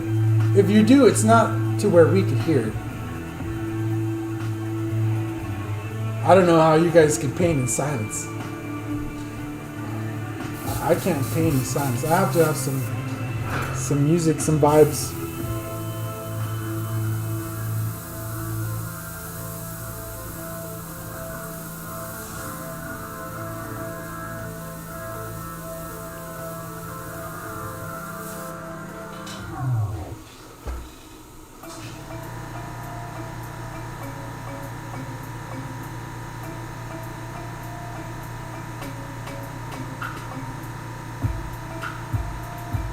I said the logic is wrong that everything should just be free.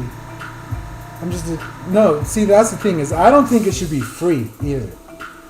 What I'm saying is YouTube as a company or whatever it is should have already found a way to compensate those artists that get played in the background. Right? Or like for me to compensate them. Like, if I have to sign up for a subscription service on YouTube to let me play live, like, music in the back, that normal music, that would be awesome. I don't think that this should be free. That's for sure. And yeah, I pay for my music streaming service. And yeah, like, my wife has Amazon Music Unlimited or whatever. I have the YouTube Premium. So I definitely agree the musicians should be compensated for their work. That's not what I'm saying. I'm saying that by now YouTube should have found a way to compensate them, without taking my whole video.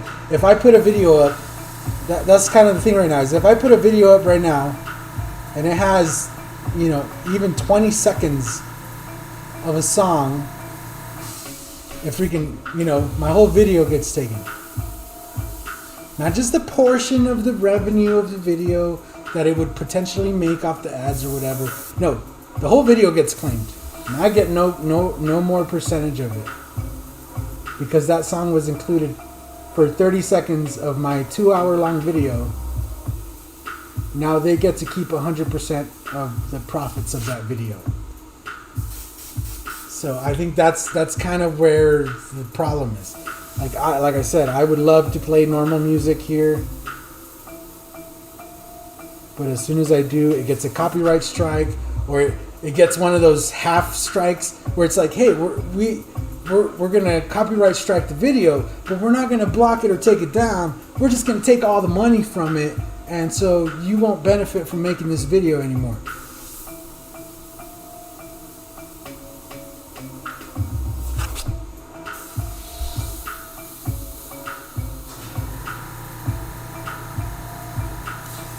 So that's kind of where I'm at. Steve's week starts Monday nights. Oh yes, I already know. That man is like clockwork.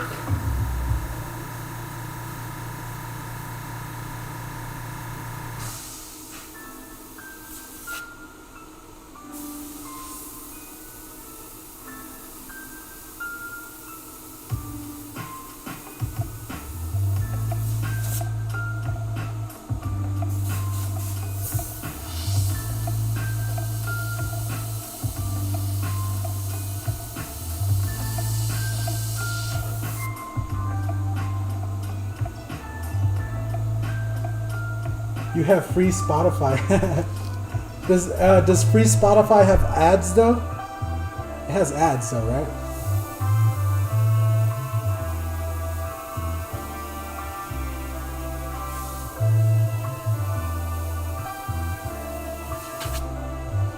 So I hate that everything says it's free nowadays, but then if you watch ads, it's technically not free, or if you listen to ads, it's technically not free. Because the transaction that's happening when something is free with ads is the transaction is you watching the ads. That's worth money to advertisers. A lot of money. Because that's how they present new products to you and stuff. So it's not really free. Right?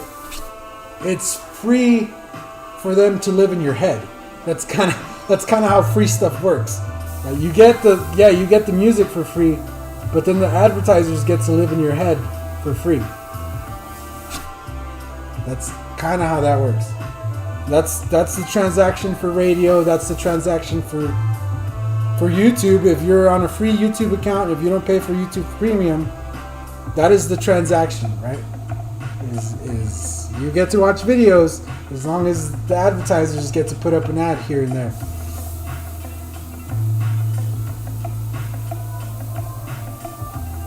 So I just don't ever think anything is truly free, because they always get you in some way or another. And watching ads is totally a transaction, because it takes your time. Anything that takes your time is worth money. So just know that. What's up, Alexis? How's it going? What sort of music you into, Mike? So I I'm not like I listen to everything. That's kind of what I should say. You'd come in here one day, and you might come in here, and I'm listening to Fulanito, or I'm listening to Proyecto Uno, right? And then the next day you come in, and I'll be listening to like Eazy-E or Dr. Dre or NWA or something. And then the next day you might come in, I might have Led Zeppelin going. I might have some rock. I might have, something AC/DC or something. Just, I always bouncing around. It just kind of depends on my mood. So that's kind of how that works.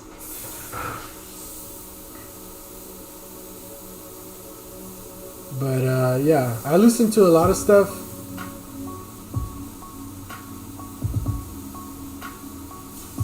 Mainly because I obviously grew up in a Mexican household. So that means that, I wasn't allowed to listen to stuff growing up that was, or I should say, not allowed to listen to stuff that was in English that was considered vulgar, right? So like a lot of rap type stuff I wasn't really allowed to listen to, and some rock music, my mom was just like, no, that's not, right? Then as I grew up, I started, making friends, all that stuff. So you start listening to what your friends listen to. And that's where a lot of that other stuff comes in. But then I would spend a lot of time with my dad, right? So my dad really likes like fast, high-paced Mexican music, right? So that's kind of where my Mexican music taste comes from. And so like Fito Olivares, La Sonora Dinamita, stuff like that. My dad would bump that like full blast while we're at the sand dunes in El Paso, right? We'd go out sand duning and 4x4 every weekend or Sundays and stuff like that. And my dad would have that music blasted. So that's where my love for that music comes in. And I'll listen to that and it gets me in the mood. I'm going, you know what I'm saying, and that's how that works. So, yeah. Es que se me sube el colesterol, mamacita. You know, that kind of stuff. And yeah, so I listen to a lot of everything.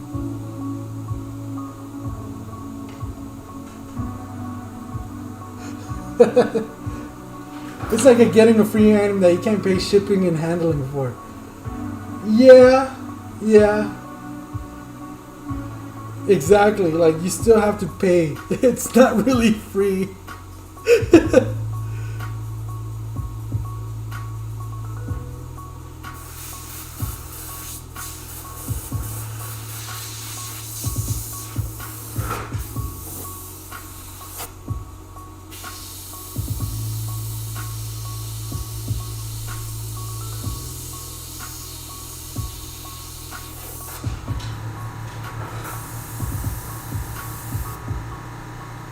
All right.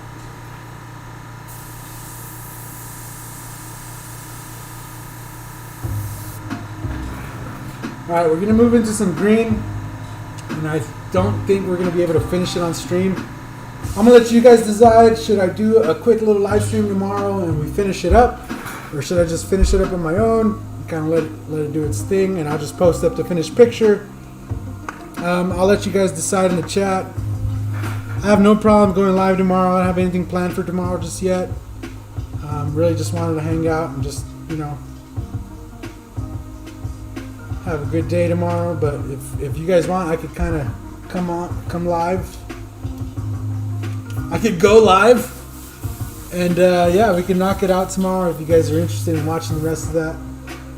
I always just like the chats. Today's chat has been pretty interesting, so.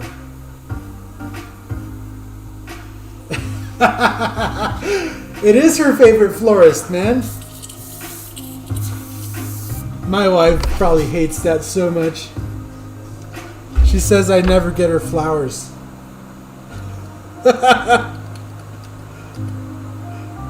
So I'm definitely my wife's favorite florist.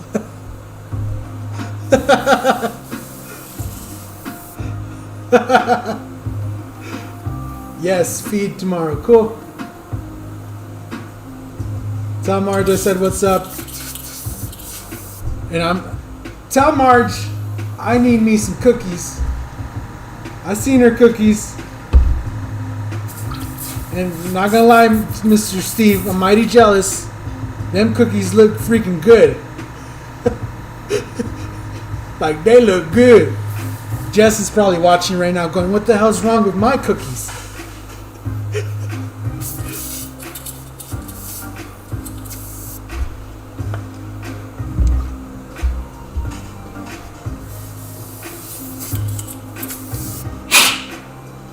Oh, come on, get out of there.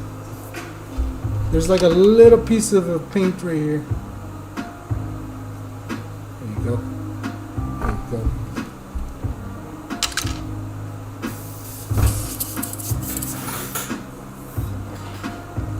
She has a bunch of them going now. Nice. Yeah, I seen she was like getting creative with the designs on them, which is awesome. They look really good. She's doing a really good job on those. So, stream it. You want to see the hair get done? Yeah.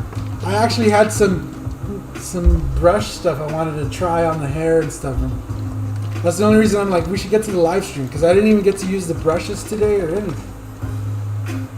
I think I spent more time talking than I did painting, so that's kind of the problem. You guys get me going, man, and I had coffee before I came on stream too, so it's a bad combo, man. Bad combo.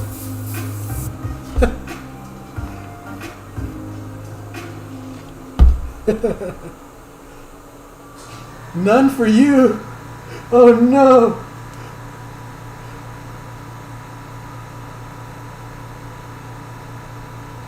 Bad Mike. Get her some flowers. Yeah, I know.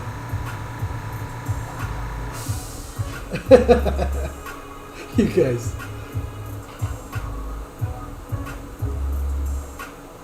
Valentine's Day is coming up.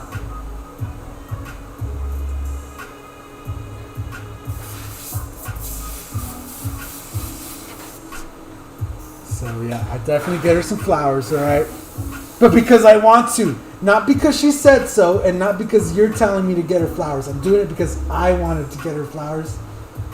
That's always the problem with me getting her flowers, is that she expects them. She's like, you didn't get me flowers. And it's just like, why was I supposed to? Who said I was going to get you flowers? Like, don't be expecting flowers.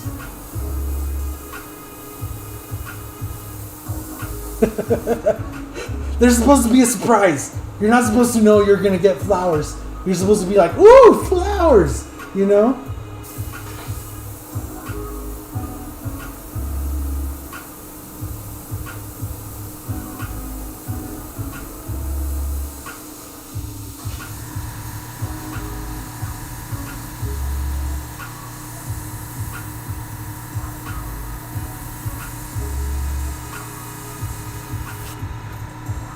Yes to stream. All right. We'll go live tomorrow. It'll probably be around the same time, like 1 o'clock. 1 o'clock Mountain Time, maybe something like that.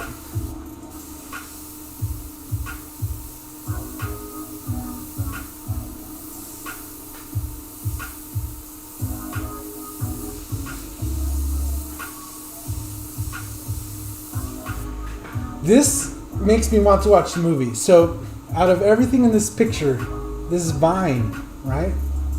This vine that she's swinging from is what makes me want to watch the movie. Because I'm like, why do they got girl looking like Tarzan up in here?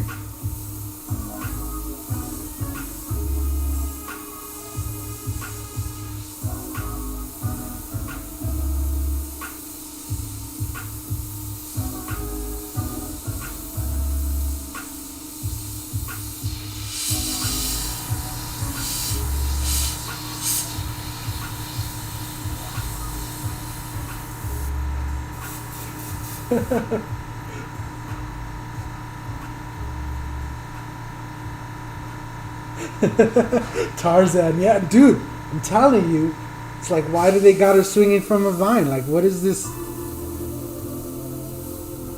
Why are they doing my girl like a savage in this picture? I don't understand.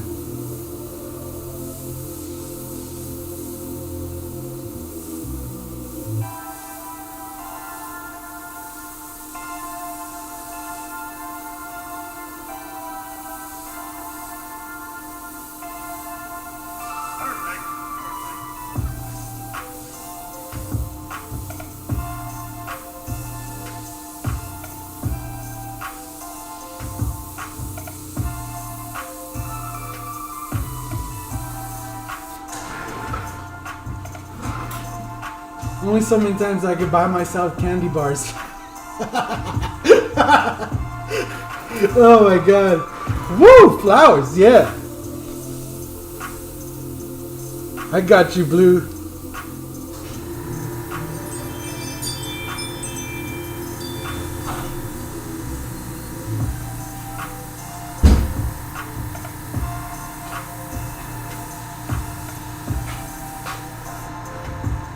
We're waiting. Oh, dang. Okay, it's time. Alrighty, guys. I gotta go. We'll be back tomorrow. Wife is already here, so I gotta cut it right there. We'll be back tomorrow. I hope everybody enjoys today's live stream. We'll be back tomorrow. I'm gonna say it again. We'll be back tomorrow. And woo, flowers. Have a good day, everybody. We'll see you guys tomorrow.